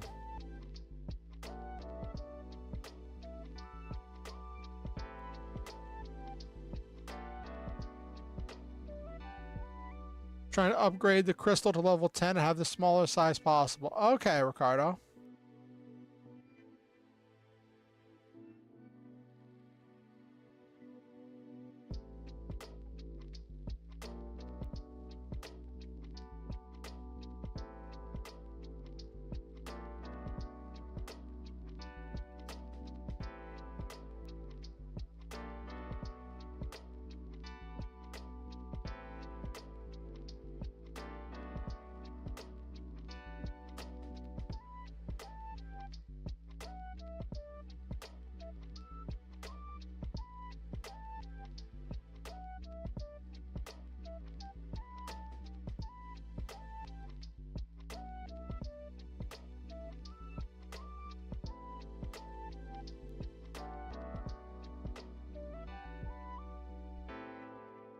Okay, let's join the guild.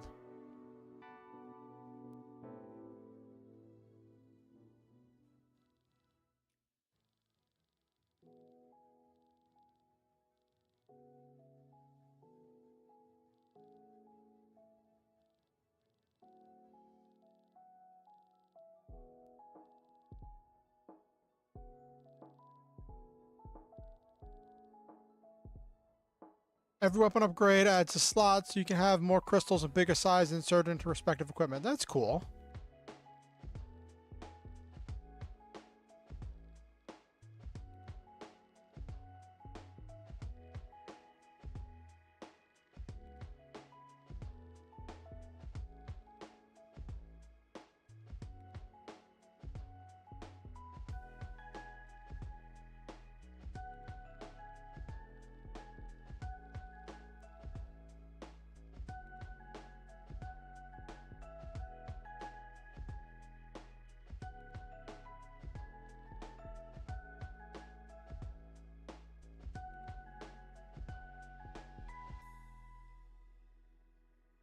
Fast travel crystals, they unlock destinations for you to quickly travel to. Open the map and then you can fast travel menu. Select your destination. You can fast travel almost any area.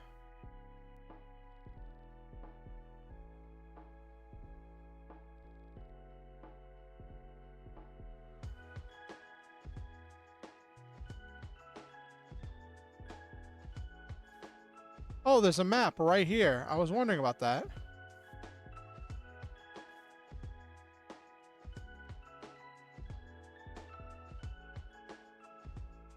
So I need...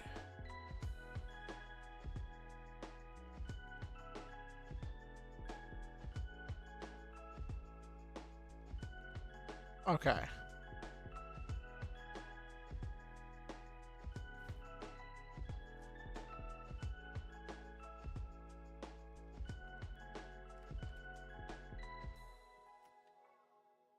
Oh, got a beast pelt.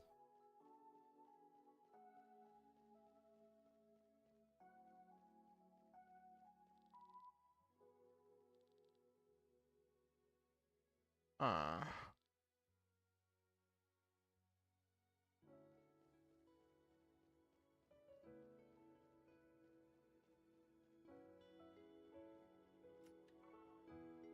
Fine wool.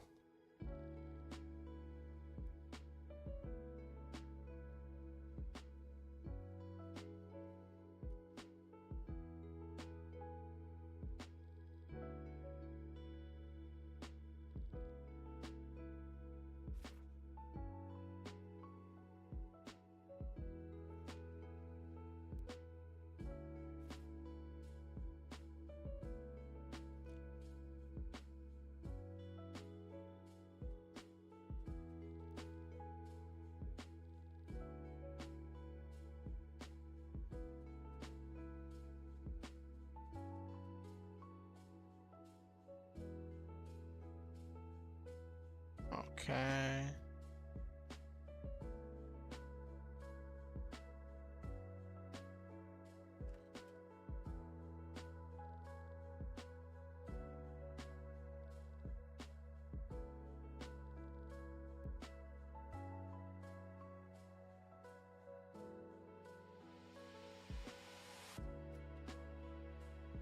Utility overdrive. That might come in handy.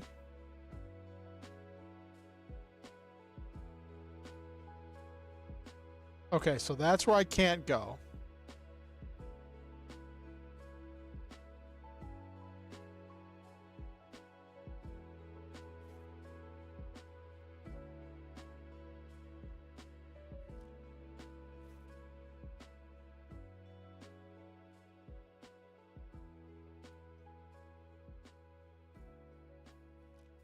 Let's see what is down. Okay.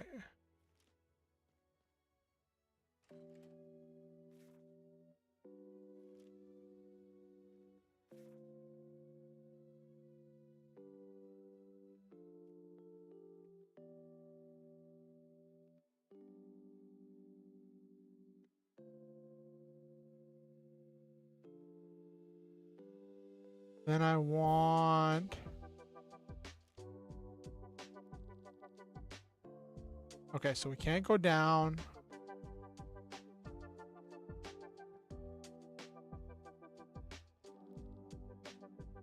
Can't go up.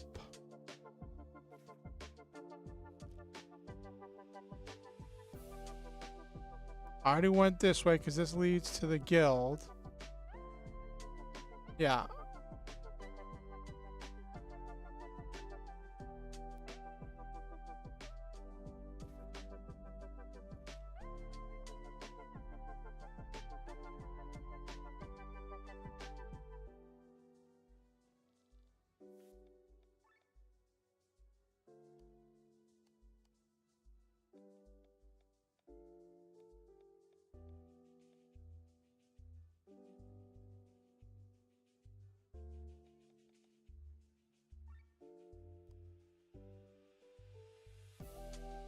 Let's see. I don't know how to unlock these deals. I want to see if I get anything cool with these deals.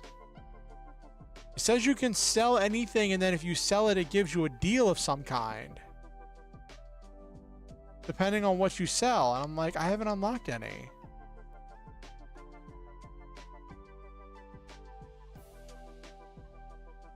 But I don't know if I'm going to need those materials. Oh, it doesn't work with materials? Rip. Oh, so it's just selling loot, and is the loot for anything besides selling?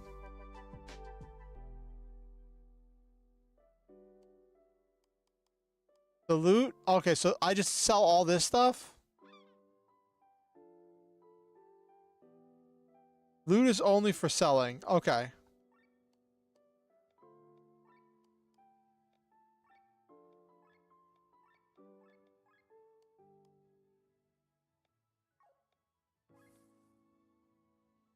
No deals.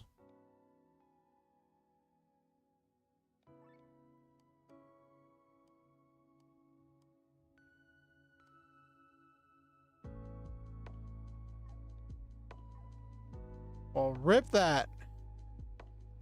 Didn't unlock any deals. Okay. Did I get everything? Here. Yeah, I already got here.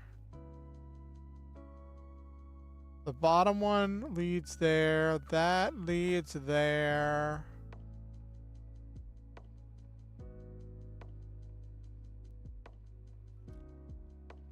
NPC to the left side of the fish? Thought I already talked to him.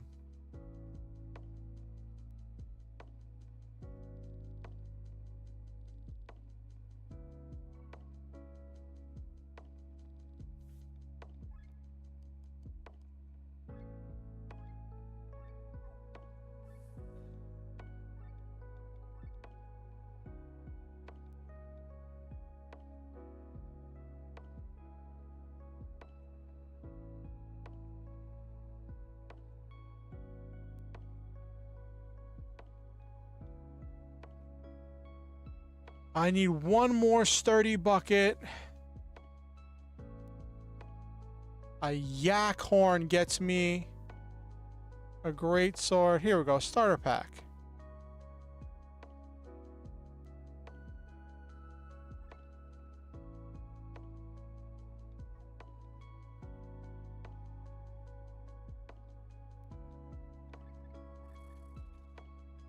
One snack, one sweets, one angel wing. Okay.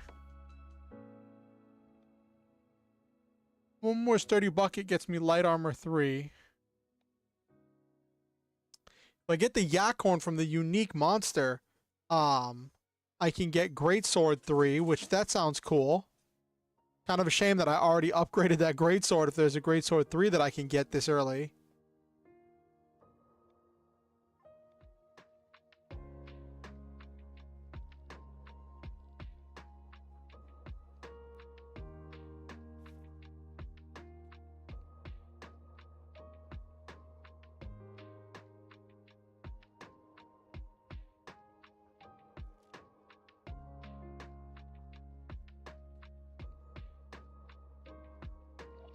Oh, okay. So so it's just one of those things I'm gonna have to get and come back. Okay.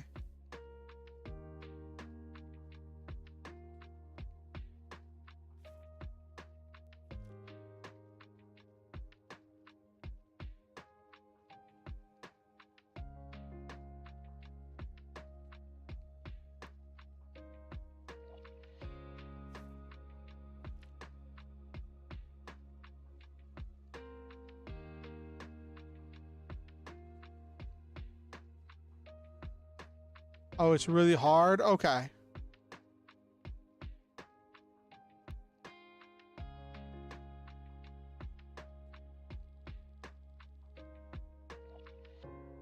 Oh, we're underneath the fish. Okay.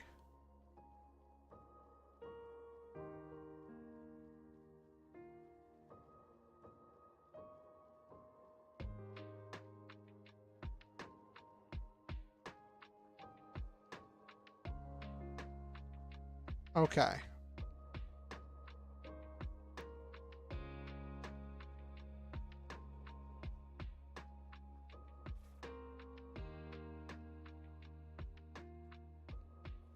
Let me make sure I've been to those 2 spots up top.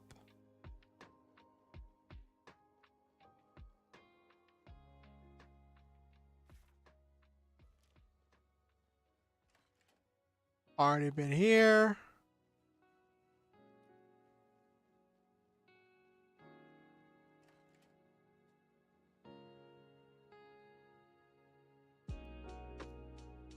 Okay. Well, now I know.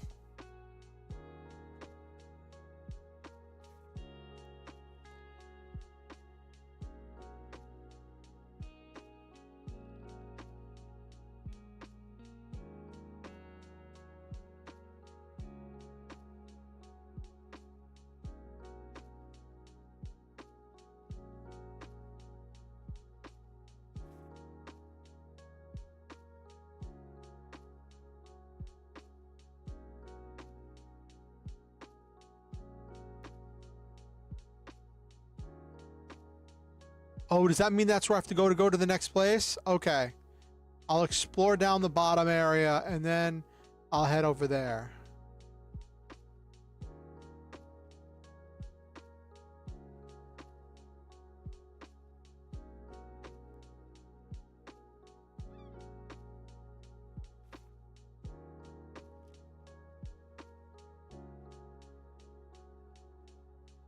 Okay.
Oh, I didn't upgrade the katana. Okay.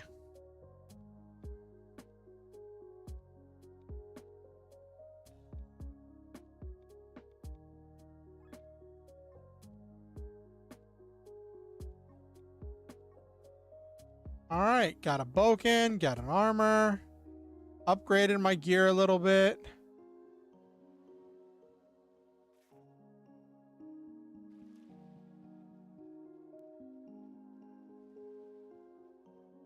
I keep wanting to press the run button from Legend of Dragoon.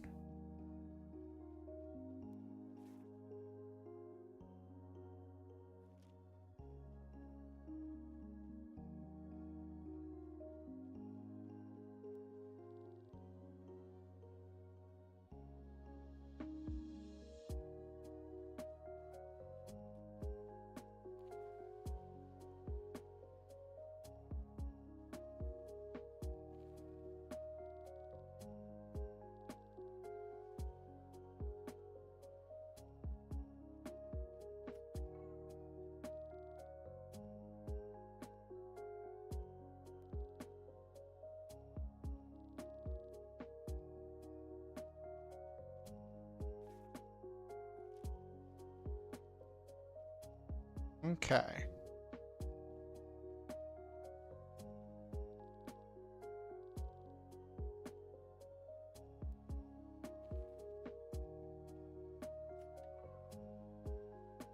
Coconut fiber. Let's see.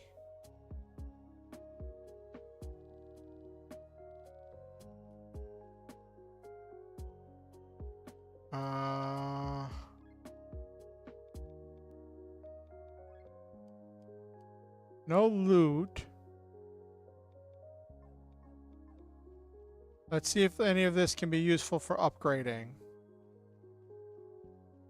I can teleport to the crystal anywhere. Oh, okay. No, that's not where I want to go.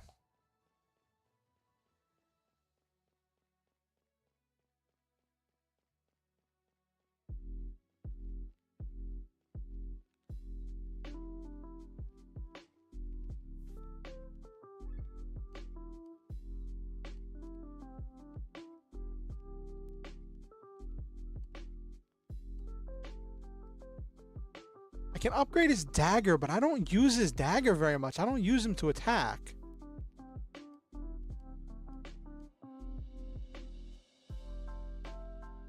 Yeah, I still need a bamboo fiber.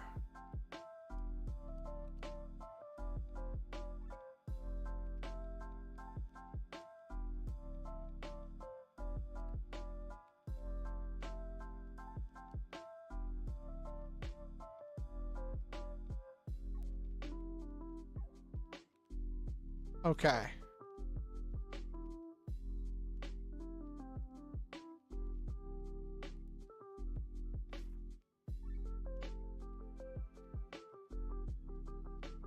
Okay.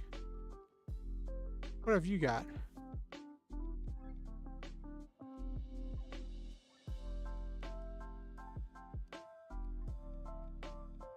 The dagger upgrades his magic attribute. Your magic damage gets stronger, but the heal... Oh, okay. Then yeah, I will upgrade his dagger.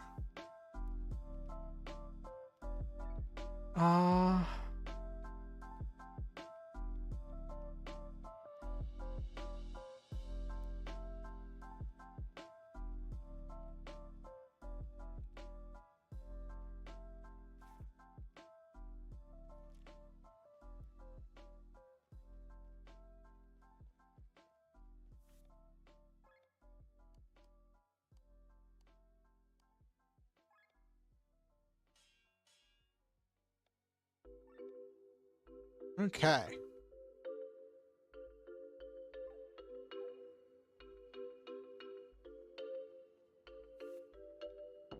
Think.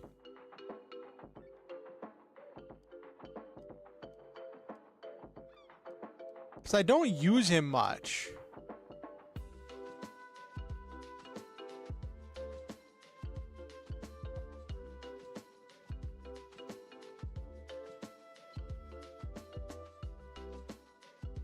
I was gonna put the cleric rune on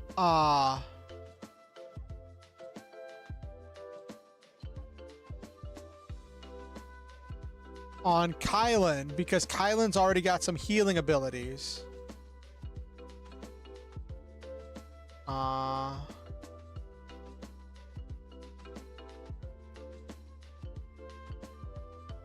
Okay, so who's got the most mind? 35. 35, 43.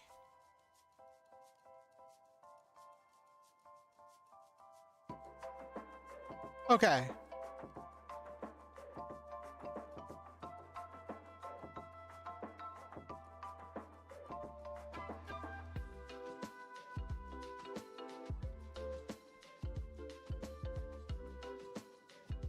Okay, here we go. 35, 35, 33, 26, 25, 32.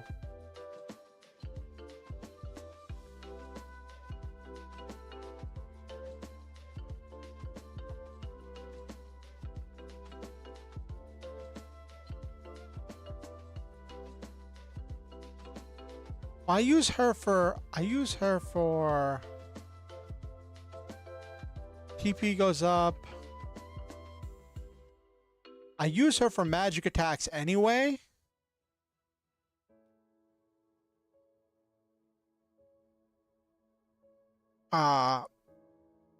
So being able to have, but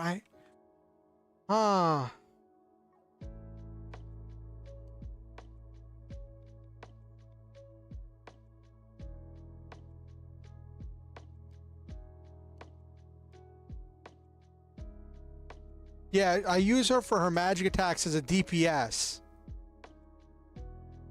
I guess I'll put it on him, on main character dude.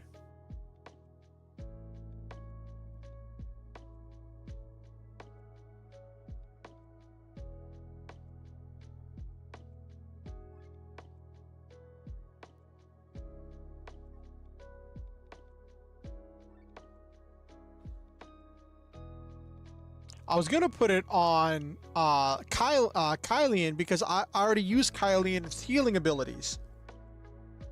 But Kylian's a little bit lower in the mind department.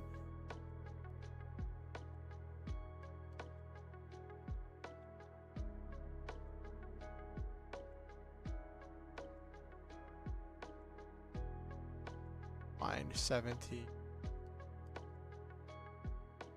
Yeah, actually.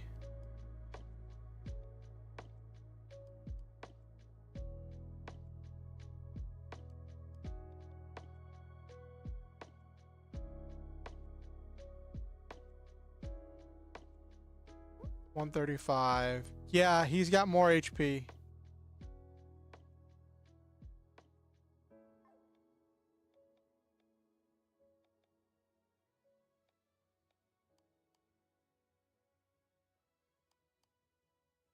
Oh, because he's got the Ank 10 with the healing.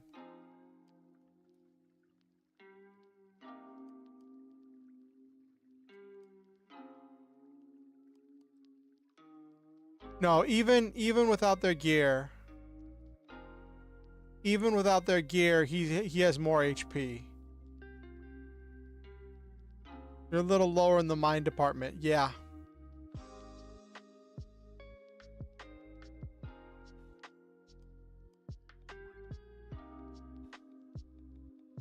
Yeah. He's got more HP.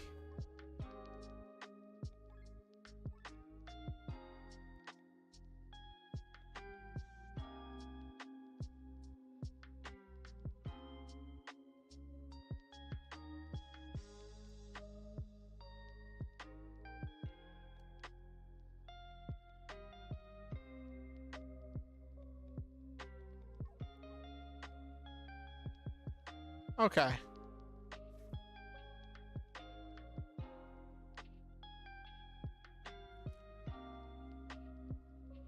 Mm-hmm.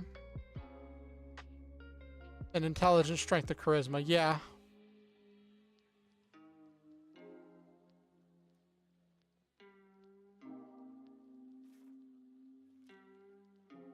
Still a thing where I can't go this way.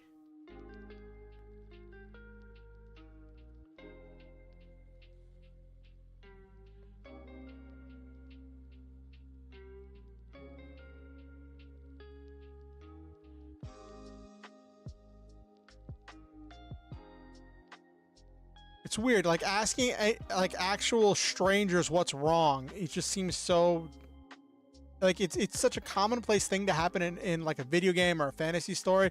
You see someone distraught and you're like, oh, what's wrong? Even if you don't know anything about them. But like in real life, I feel like I'd just be like, oh, that sucks, and then just keep walking.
Reward board has several tasks for you to tackle, numerous rewards to earn. When entering certain areas, new parts of the board are unlocked.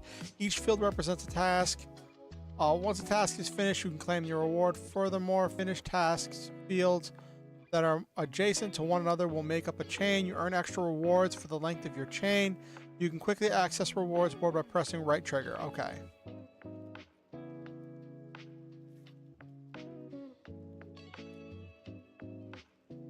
Already gone over here. Yeah, I've already gone over here. I think I've done everything here. Okay.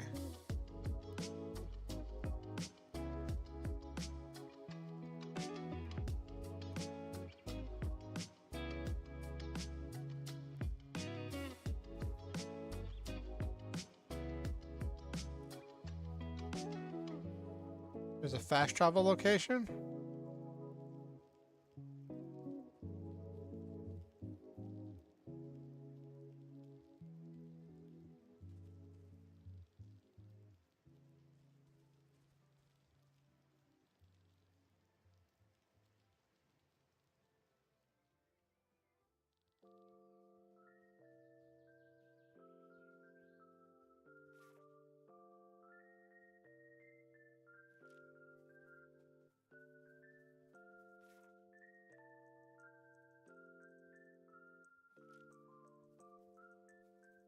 Oh, geez.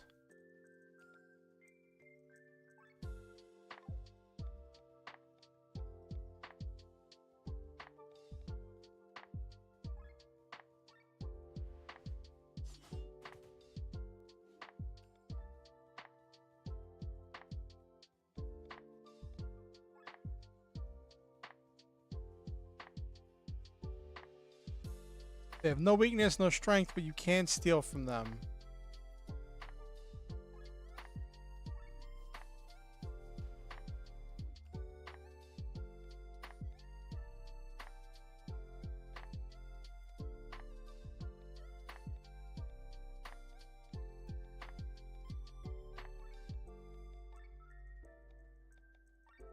This is Kylian.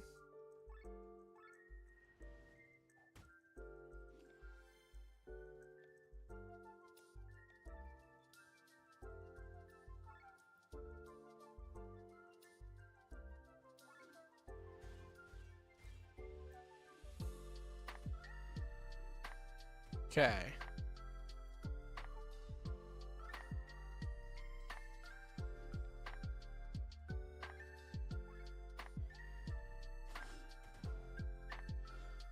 Oh, got a bamboo fiber. Ooh, I might head back to town to upgrade something.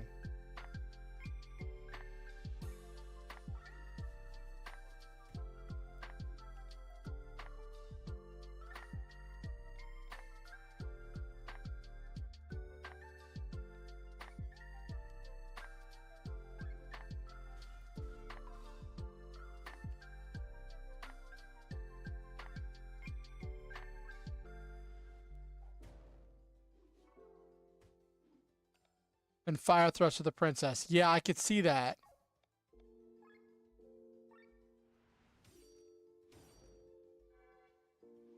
Got a coconut fiber. Okay.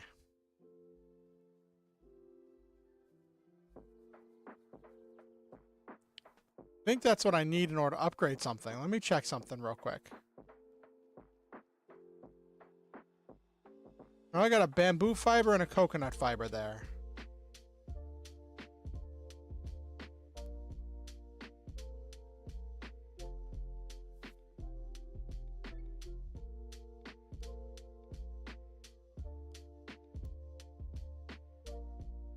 Coconut fiber I needed for that.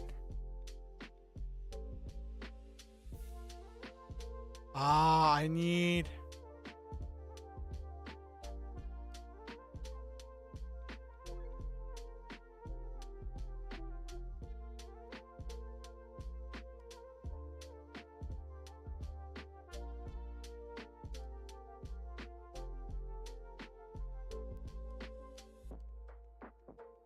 Oh, I can upgrade the Boken. Okay.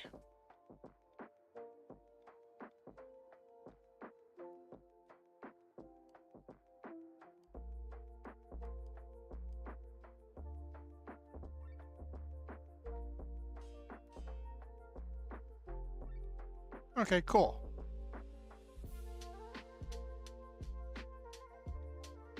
Oil strike, then fire thrust from the princess. Yeah, that's what I was thinking about doing.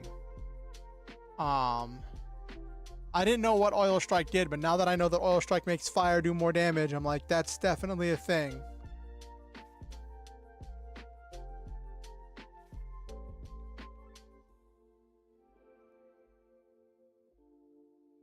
Okay.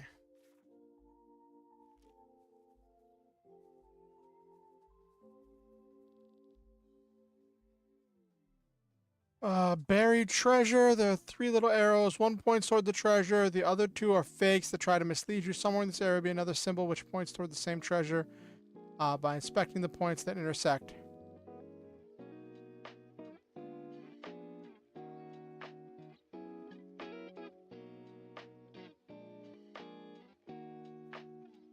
Okay.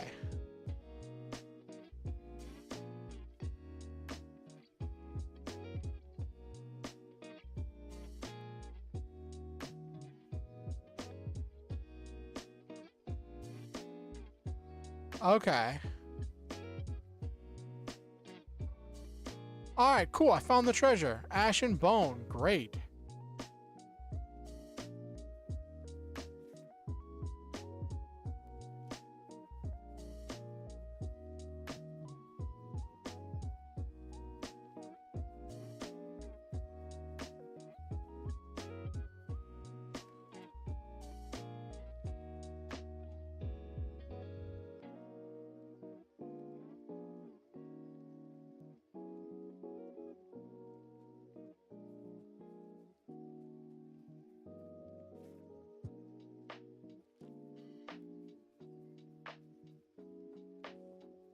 Nope, not there.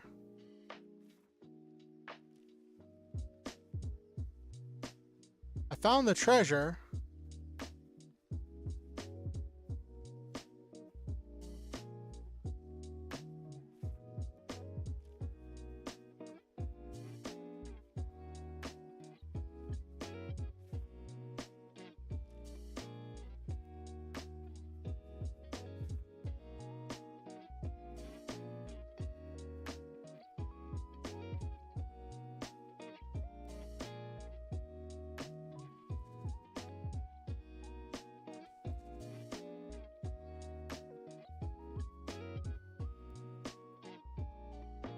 Oh, I keep going north? Okay.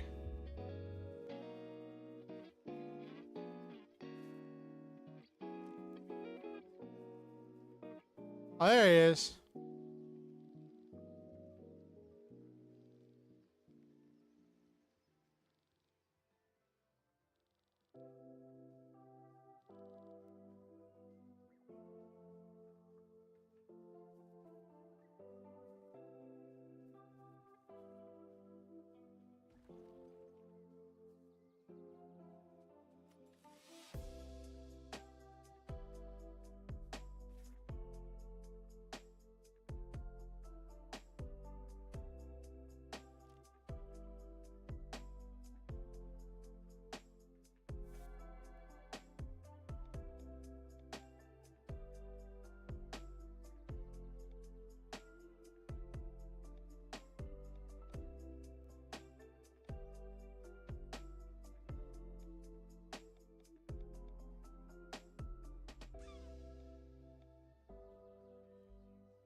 Ooh, I need sterile mucus to upgrade some of my gear.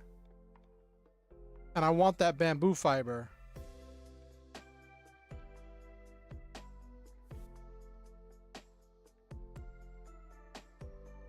But if I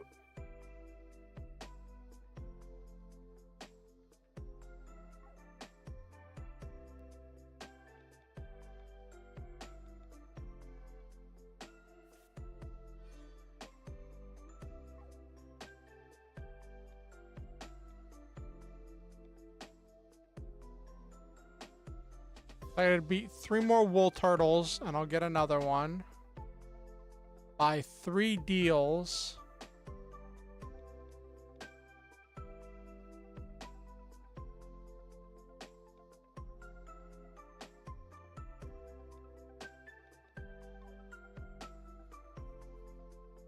Okay.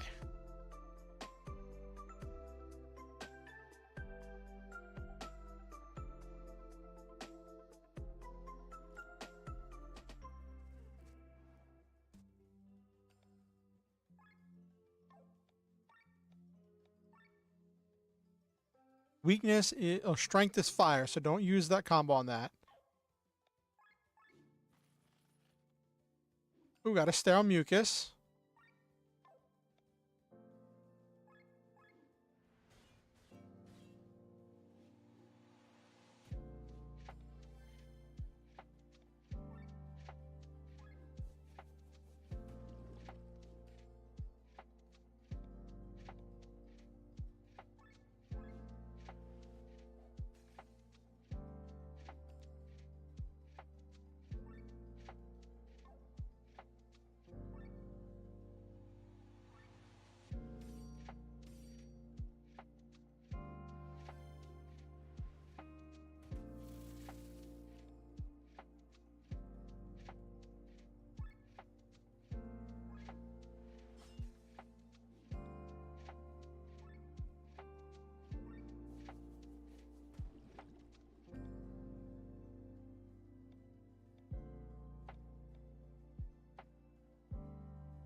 Oh, 306 damage. That was a lot of damage.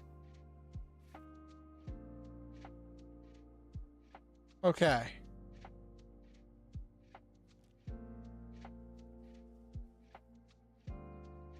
Yeah.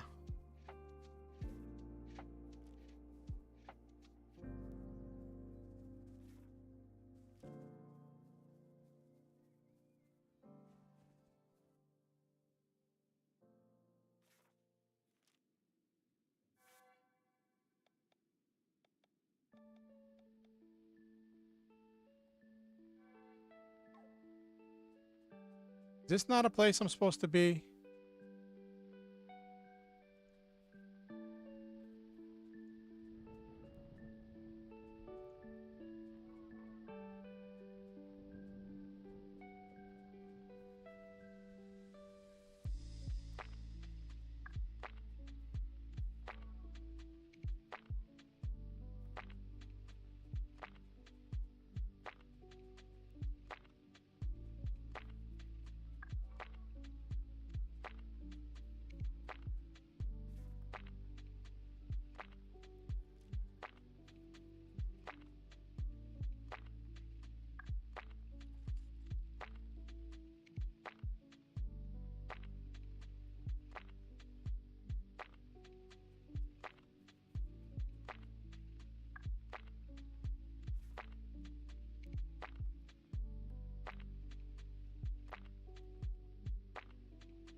Okay. Oh, that's as far as I can go.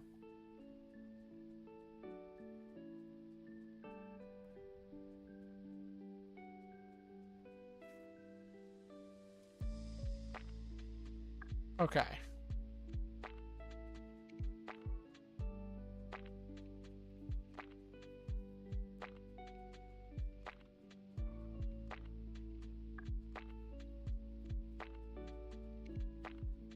Oh, does it generate new items every time I come through here?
Okay. I only got 1 SP, but I got another sterile mucus. I'm wondering if it's worth it, like, heading back into town to upgrade my gear with all the stuff I've gotten.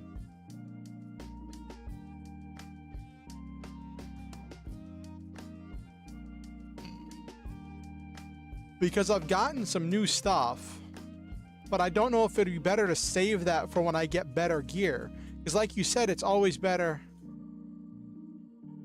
killing a horse with poison. Yeah, there is a bounty.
Why are you HP regenning?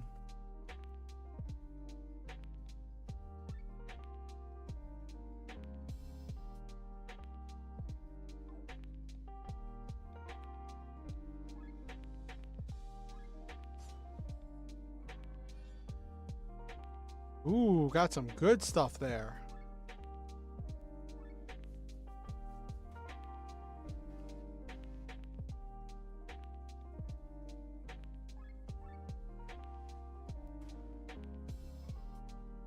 The wool shell, okay.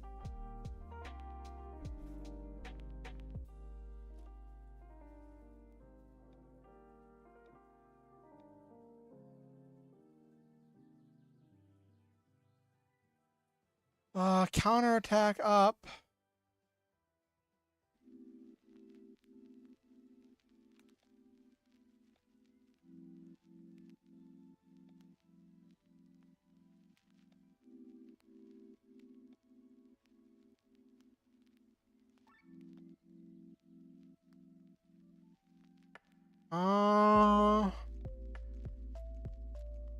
Ooh, that's another counterattack up.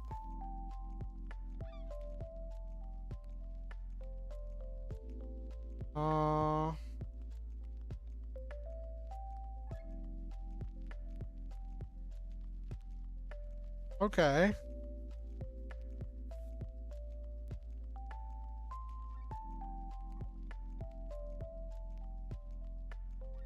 Oh, because you want it to be small?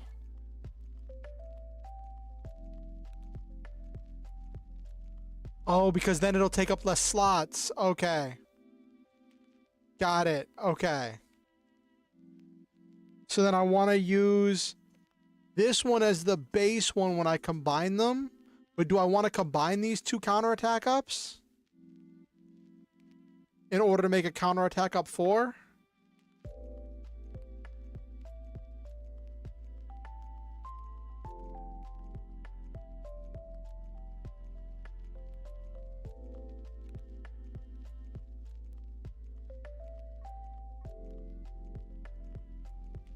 Oh, don't combine them both? Okay.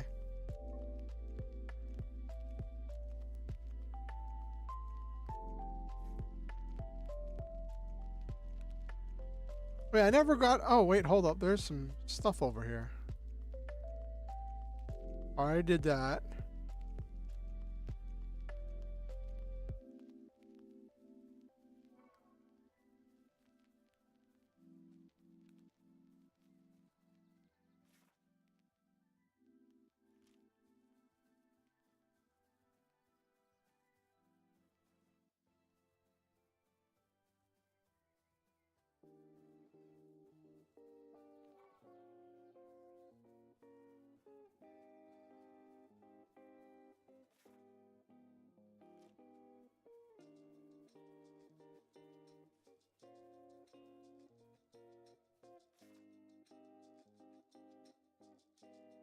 All right, before I get to the next area,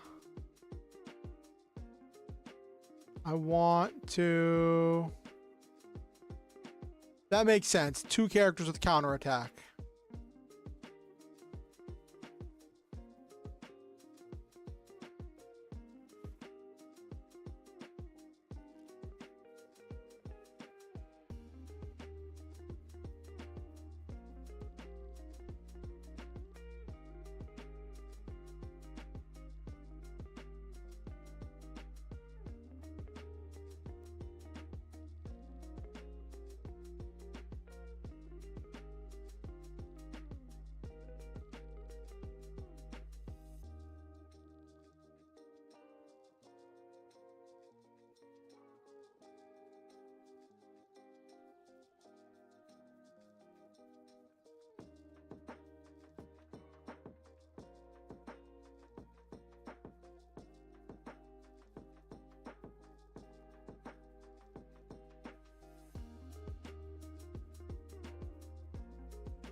Oh, it's a mimic.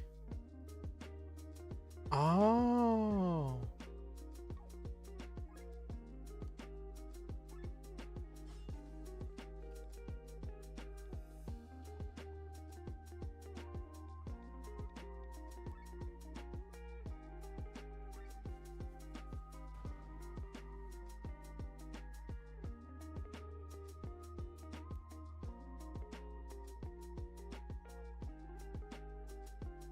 That's true in the windmill monster.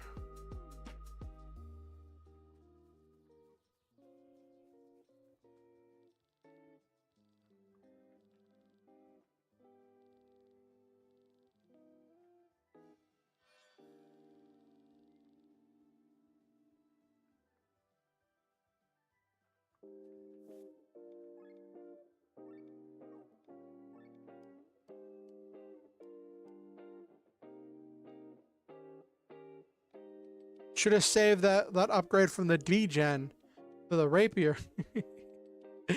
Oh well.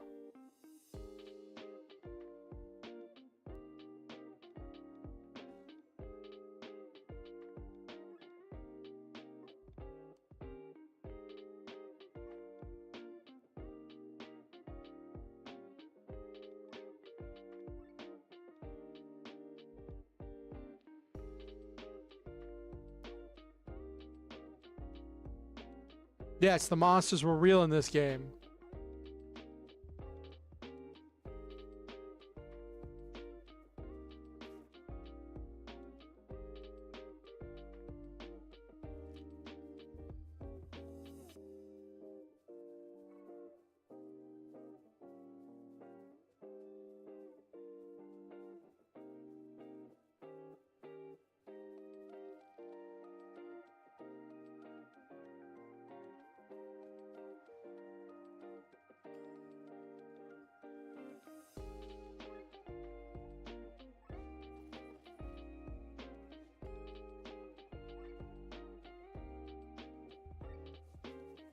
Okay.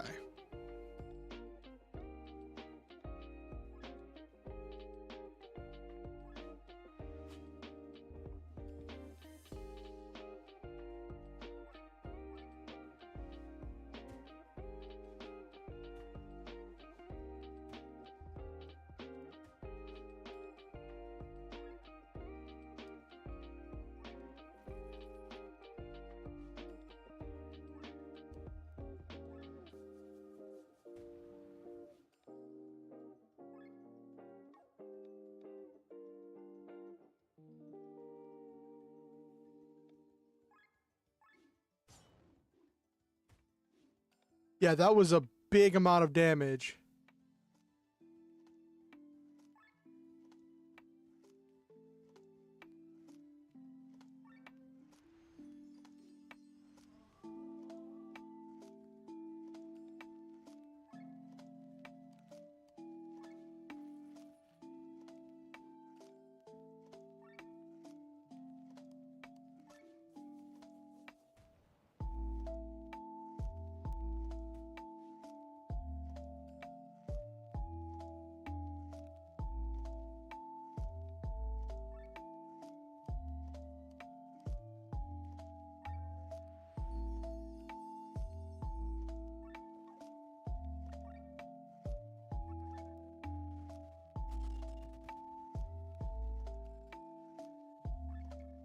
Well, they're not weak to anything, so I'm just kind of throwing it out there.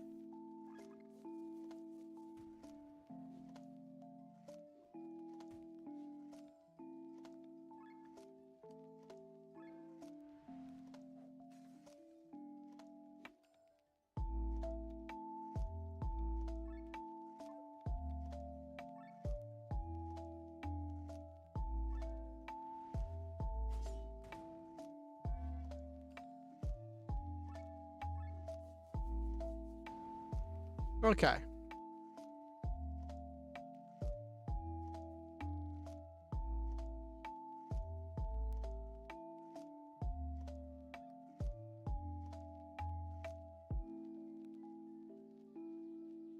Who do I want to have talk? Glenn could say, don't worry, we're glad you're unharmed. But Kylian asking why you're so far from the main road might net me more information.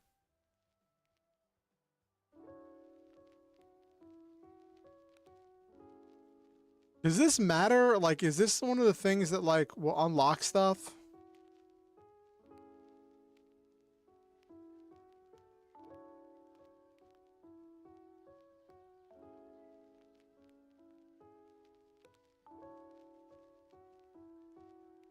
Uh...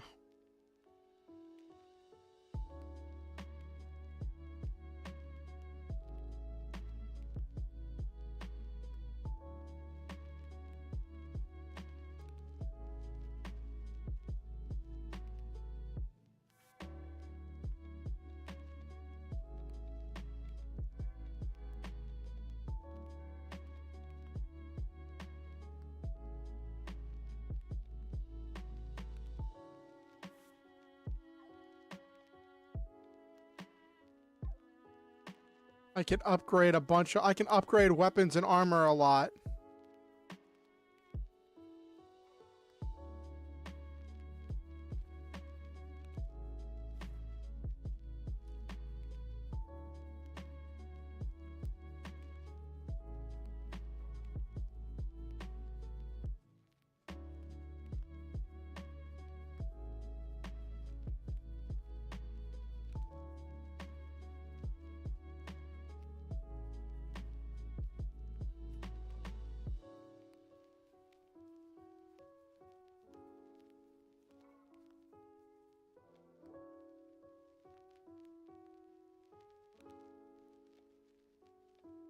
Ooh, attack up 3 with 1 slot.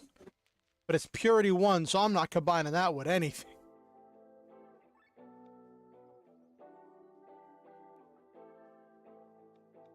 I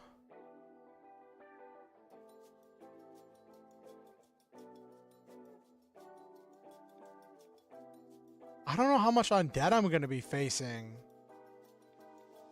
But toxic is not terrible status, and that's purity 3.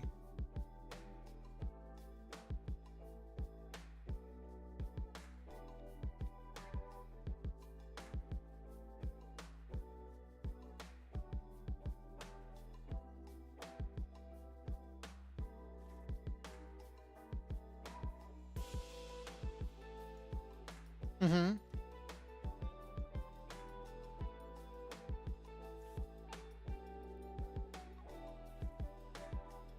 Oh, that's where I need to go. Okay.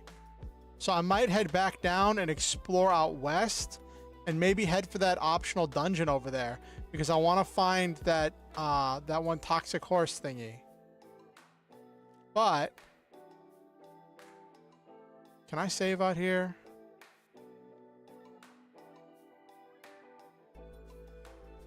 Okay. Got a lot of resources. Need to do some upgrades before I fight anything. The purity of the base is the only one that matters. Okay. All right. Let's just hang out for a little bit. I know we started gaming a little bit late, but I got a lot of progress. Moved on to the next thing. Took on some enemies. Upgraded my gear a bunch.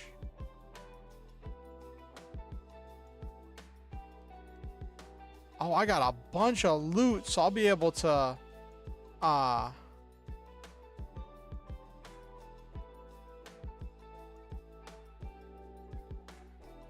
oh my gosh, yeah, I have so much SP. I can learn a bunch of abilities. I don't even know what's good. I've just been kind of like getting the action skills and like grabbing stuff as I need them.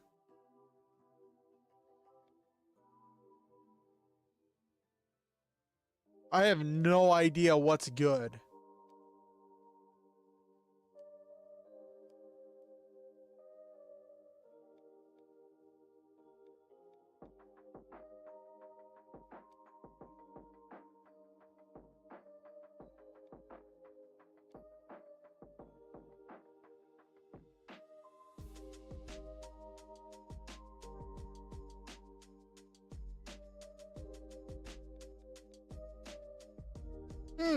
If I give him mind up, he might become a pretty decent he might make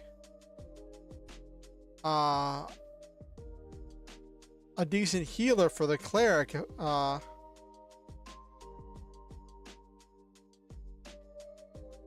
right now the only reason he's got the higher mind is because of his armor.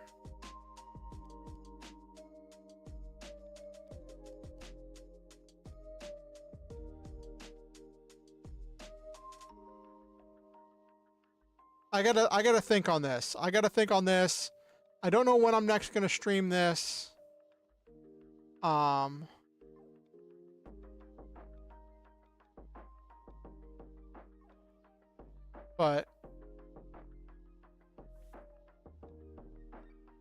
I already saved.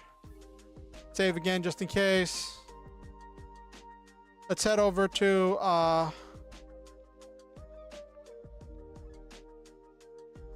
let's head over to hang out for a little bit as we wind down. It's been fun. Yeah, I'm wondering if Victor might make a good cleric. I'm wondering if he might make a good cleric just because I can buff him to do more mind stuff. Oh, whoop. Whoop. Sorry, I forgot which button I wanted to press.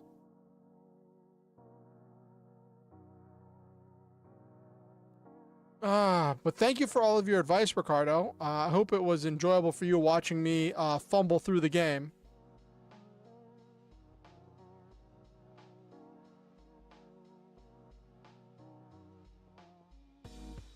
Got a lot of loot, so maybe I'll unlock some cool deals.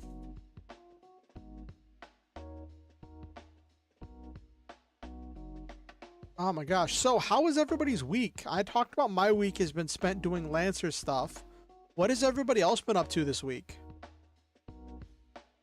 Let me change up the music a little bit.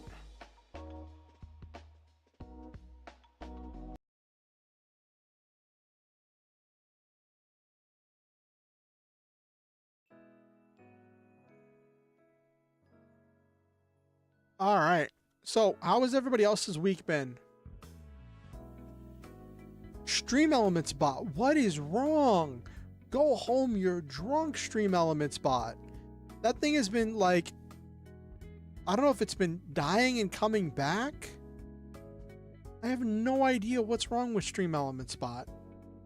I swear, like half of the chat has been Stream Elements bot. You read a few strange manga. What kind of manga, Nabiru?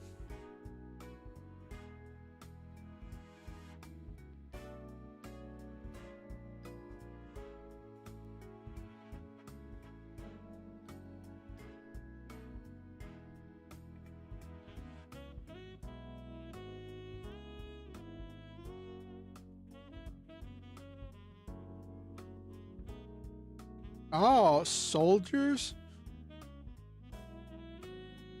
Yeah, I've seen Groundhog's Day and other time loop shenanigans.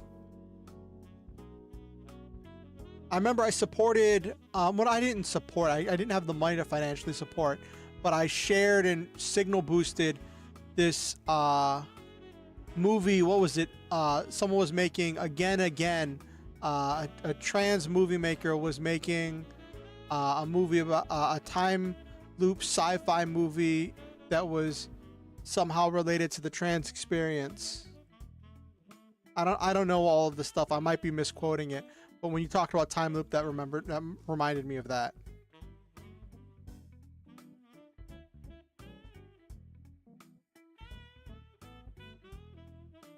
Then I don't remember if it was exactly like directly related to the trans experience, or if it was just the fact that it was being made and performed by a trans creator.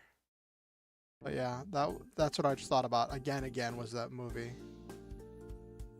The same year over and over 100 plus times. You unalive at the end every time. So on your 117th, you decide to unalive all those that harmed you in the past, troops.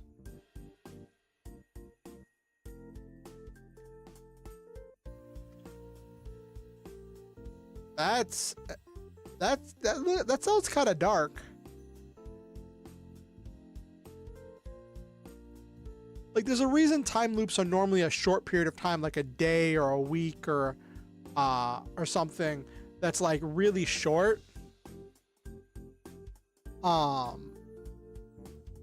Because like it's easier to grasp.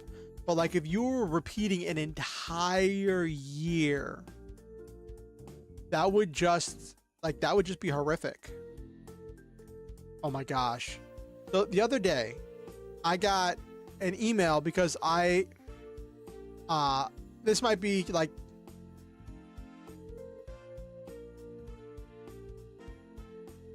that sounds horrific, Nabiru. So like a while back, I saw this whole thing about student loans where they were like, you can apply for the Fresh Start program to get your student loans out of,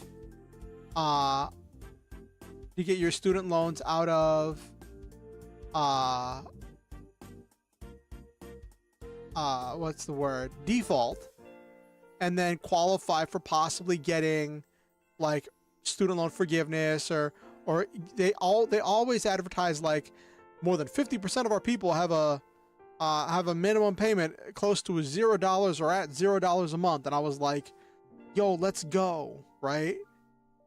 So I do it, and because I don't have tax information, because I haven't filed taxes for the last 2 years because I haven't had income, it like it just wasn't really functional. And then, but I got the thing, and then I got the email about it, and I was dealing with all that earlier today, like last night into today. And like, come to find out, the student loan forgiveness stuff that's happening right now is like primarily tied to people working public service jobs. If you're not working for a public service job, you're not going to qualify for most of the student loan forgiveness stuff that's happening right now. And like, in order to keep up with my student loans, I'd have to be paying like $100 a month out of the $370 I get a month. And then I tried applying for an income-based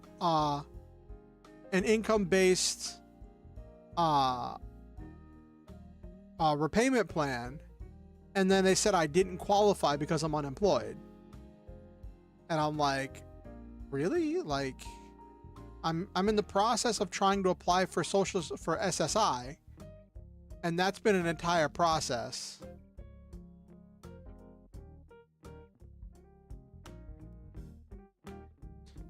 That's also true, Ricardo. A year time loop gives you a lot of leeway.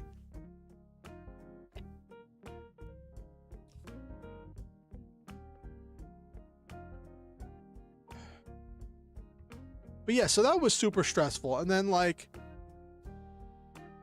then there was the option where like my only two options I had when I did like the income, the like student loan calculator, was there was one where I pay like $98 a month for like the next 10 years and then pay off the student loan. And then there's another one. Yeah, you could become a parent in a year, Ricardo. Have to start early though.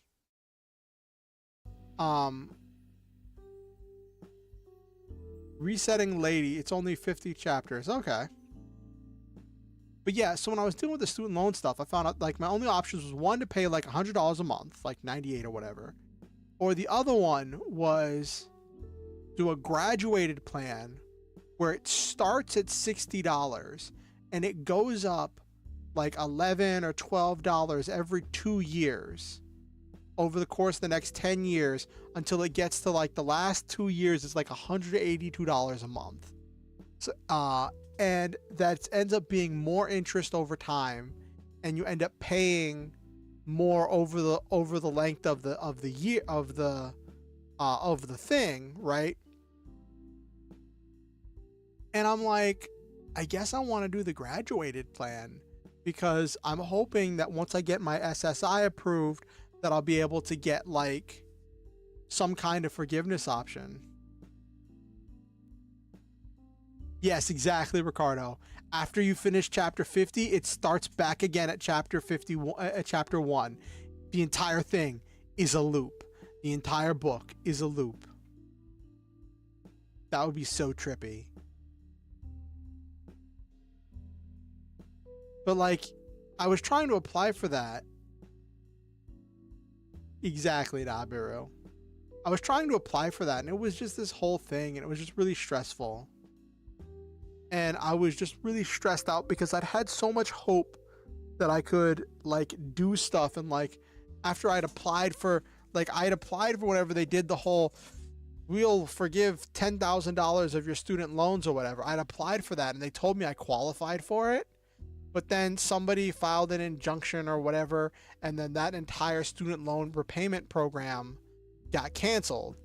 And I'm like, well, there goes my fastest way to ever deal with that. But it's another thing where like, because my student loans are more than 7 years old, they're not going to affect my credit score. I'm just gonna have to deal with like a lot of emails and them taking like my tax returns and a lot of stuff if I don't pay. It could just climb back into default. Well, there is one thing that is actually a time loop, an actual like loop of a manhwa or manga or whatever. Futurama not counting the current season. Okay. Oh yeah, didn't they like do the whole thing where they're like living their life over and over again, growing old together? I never watched Futurama, but wasn't that a thing? Skeleton Soldier couldn't protect the dungeon. The main character can go back in time by unaliving, so you read 10 to 20 chapters just for it not to matter as he goes into a different direction with the story. Wow. That feels like it would be kind of that feels like it would be kind of frustrating to read. You couldn't really get attached to anyone because like at any point they would just like the main character might not even meet them in the next cycle. Like, yeah, that just sounds really frustrating.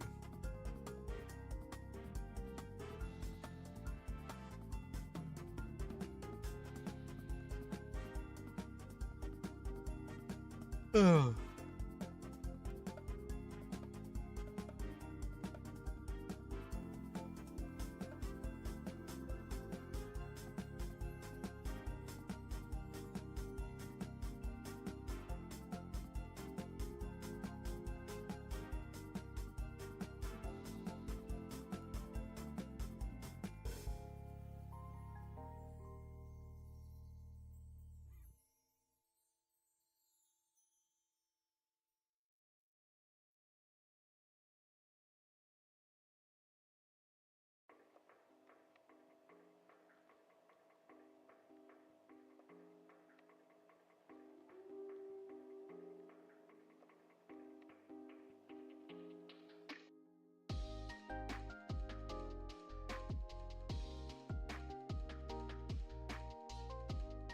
see.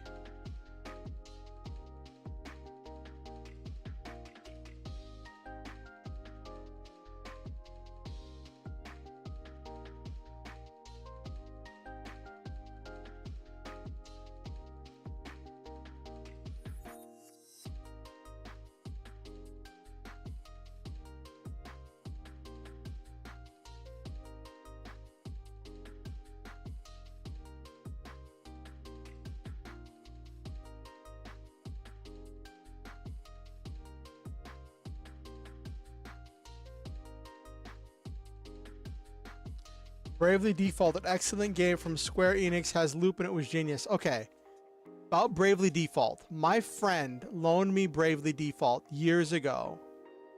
And then I got, one of my pens exploded and I got ink all over the case. And then I ended up never finishing the game. And then like, we ended up like parting ways because of my life situation. And like, I don't think I ever gave him the game back and I never finished the game.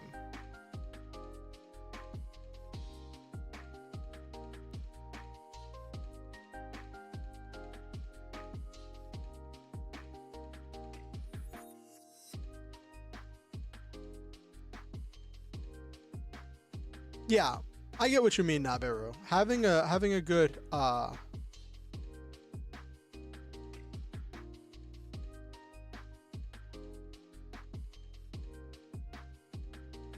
Haruhi, isn't that the Melancholy of Haruhi Suzumiya? I'm aware conceptually of the show. I am aware of the basic premise of that show. And I've seen all of the jokes about that. Well, not all of it, but I've seen a bunch of jokes about like praying to Haruhi and all of that stuff, right?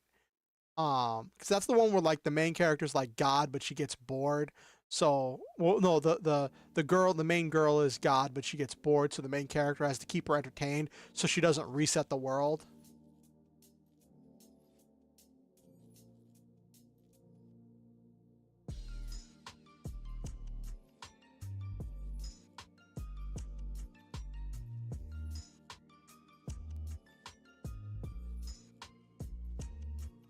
That's hilarious, Nabiru.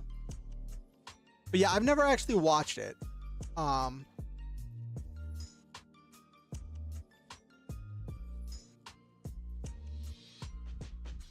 Which might be like blasphemy to say as an anime fan, especially considering when I grew up, it was kind of a thing.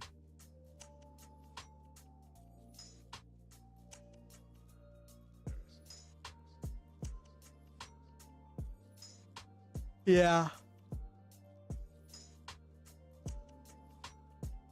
It's not as bad as what they did in Darling in the Franxx for a while. Like Darling in the Franxx, I was watching as it came out.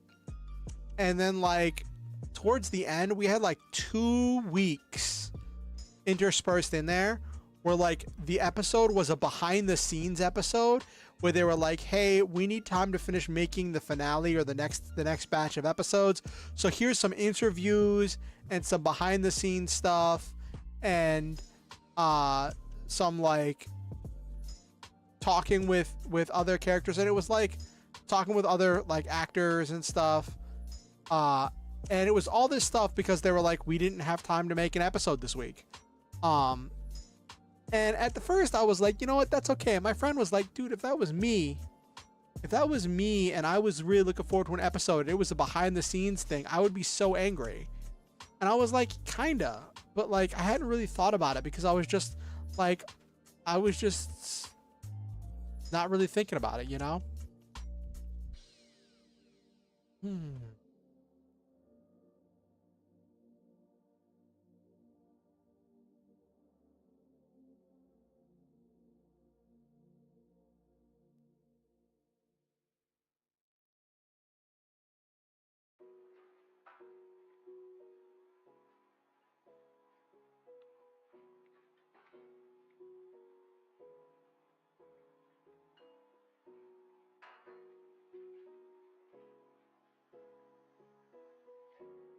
Okay.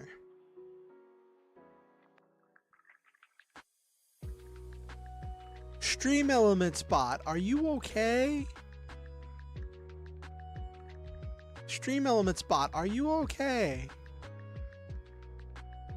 Blink twice if you're not okay, Stream Elements bot.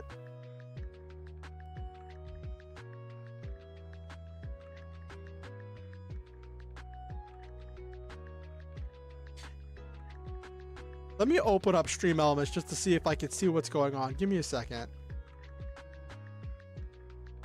Yep, that cardio. Like, it should be running as long as the stream's running, but it normally only says that at the start of the stream.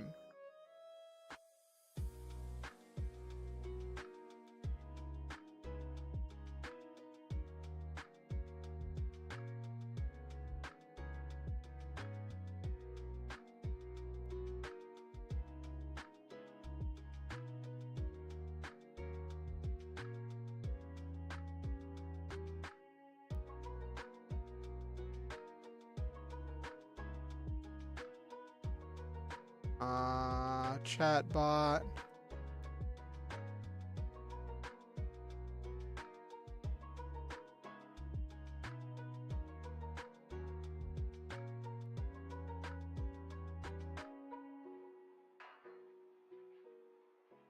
It doesn't say there's any errors.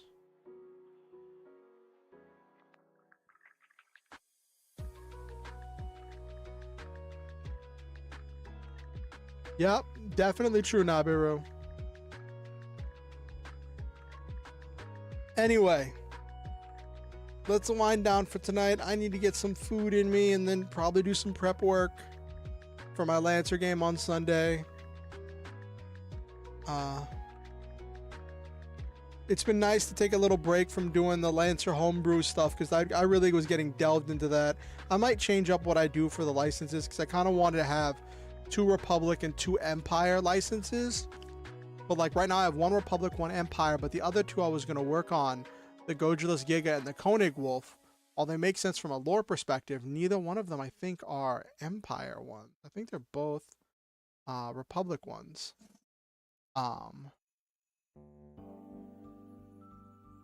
So I might change up one of them. I might like change up the Gojulus for something else. I don't know. So many thoughts, so many thoughts, so many thoughts. All thoughts, no head empty. Anyway, it's 11:30. Time to wind down for the night. Those of you who don't know, I like to say positive things about my viewers, speak goodness into their lives, and say you have a great weekend too, Ricardo. I like to say nice things about my viewers. I like to speak goodness into their lives. So to Silva, to Nabiru, to Tibonius, to Ricardo, and to anyone who watched this stream and didn't say anything in the chat, and to anyone who watches this VOD afterwards, I want to say I love all of you, and I believe in each and every one of you. I think that each one of you is a truly special, one-of-a-kind, and unique individual that makes this world a better place by living in it. I'm grateful every day to live in a world with you in it. Thank you for coming to my stream, and thank you for being a member of this community. Always remember the Star Hunter motto: shoot for the stars, have wonderful adventures, live your dreams, and always stop to enjoy the memes. One thing I do ask is that you like the stream. It lets me know that people liked what I was doing and that it helps the algorithm with pushing it out to other people. Yes, Stream Elements can rest now. Watch, it'll probably say it one more time before I'm finished the outro.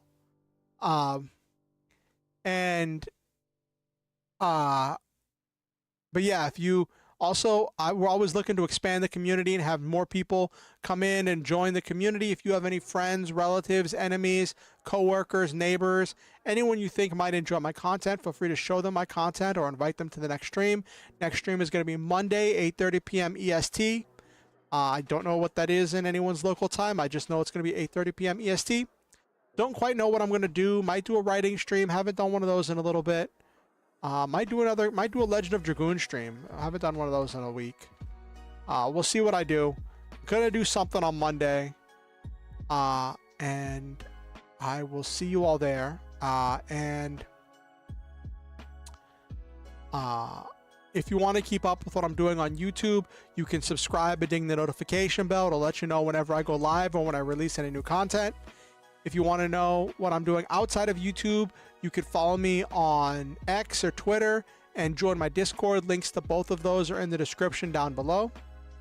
Also, I always want all of you to know that you do not have to donate to be here. I do not expect anyone to pay in order to be welcome here.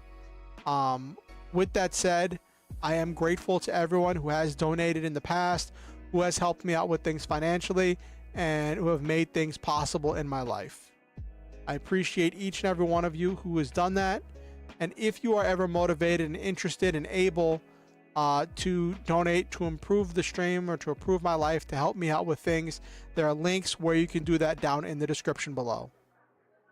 Have yourselves a wonderful night. Have yourselves a great weekend. And I will see all of you on Monday.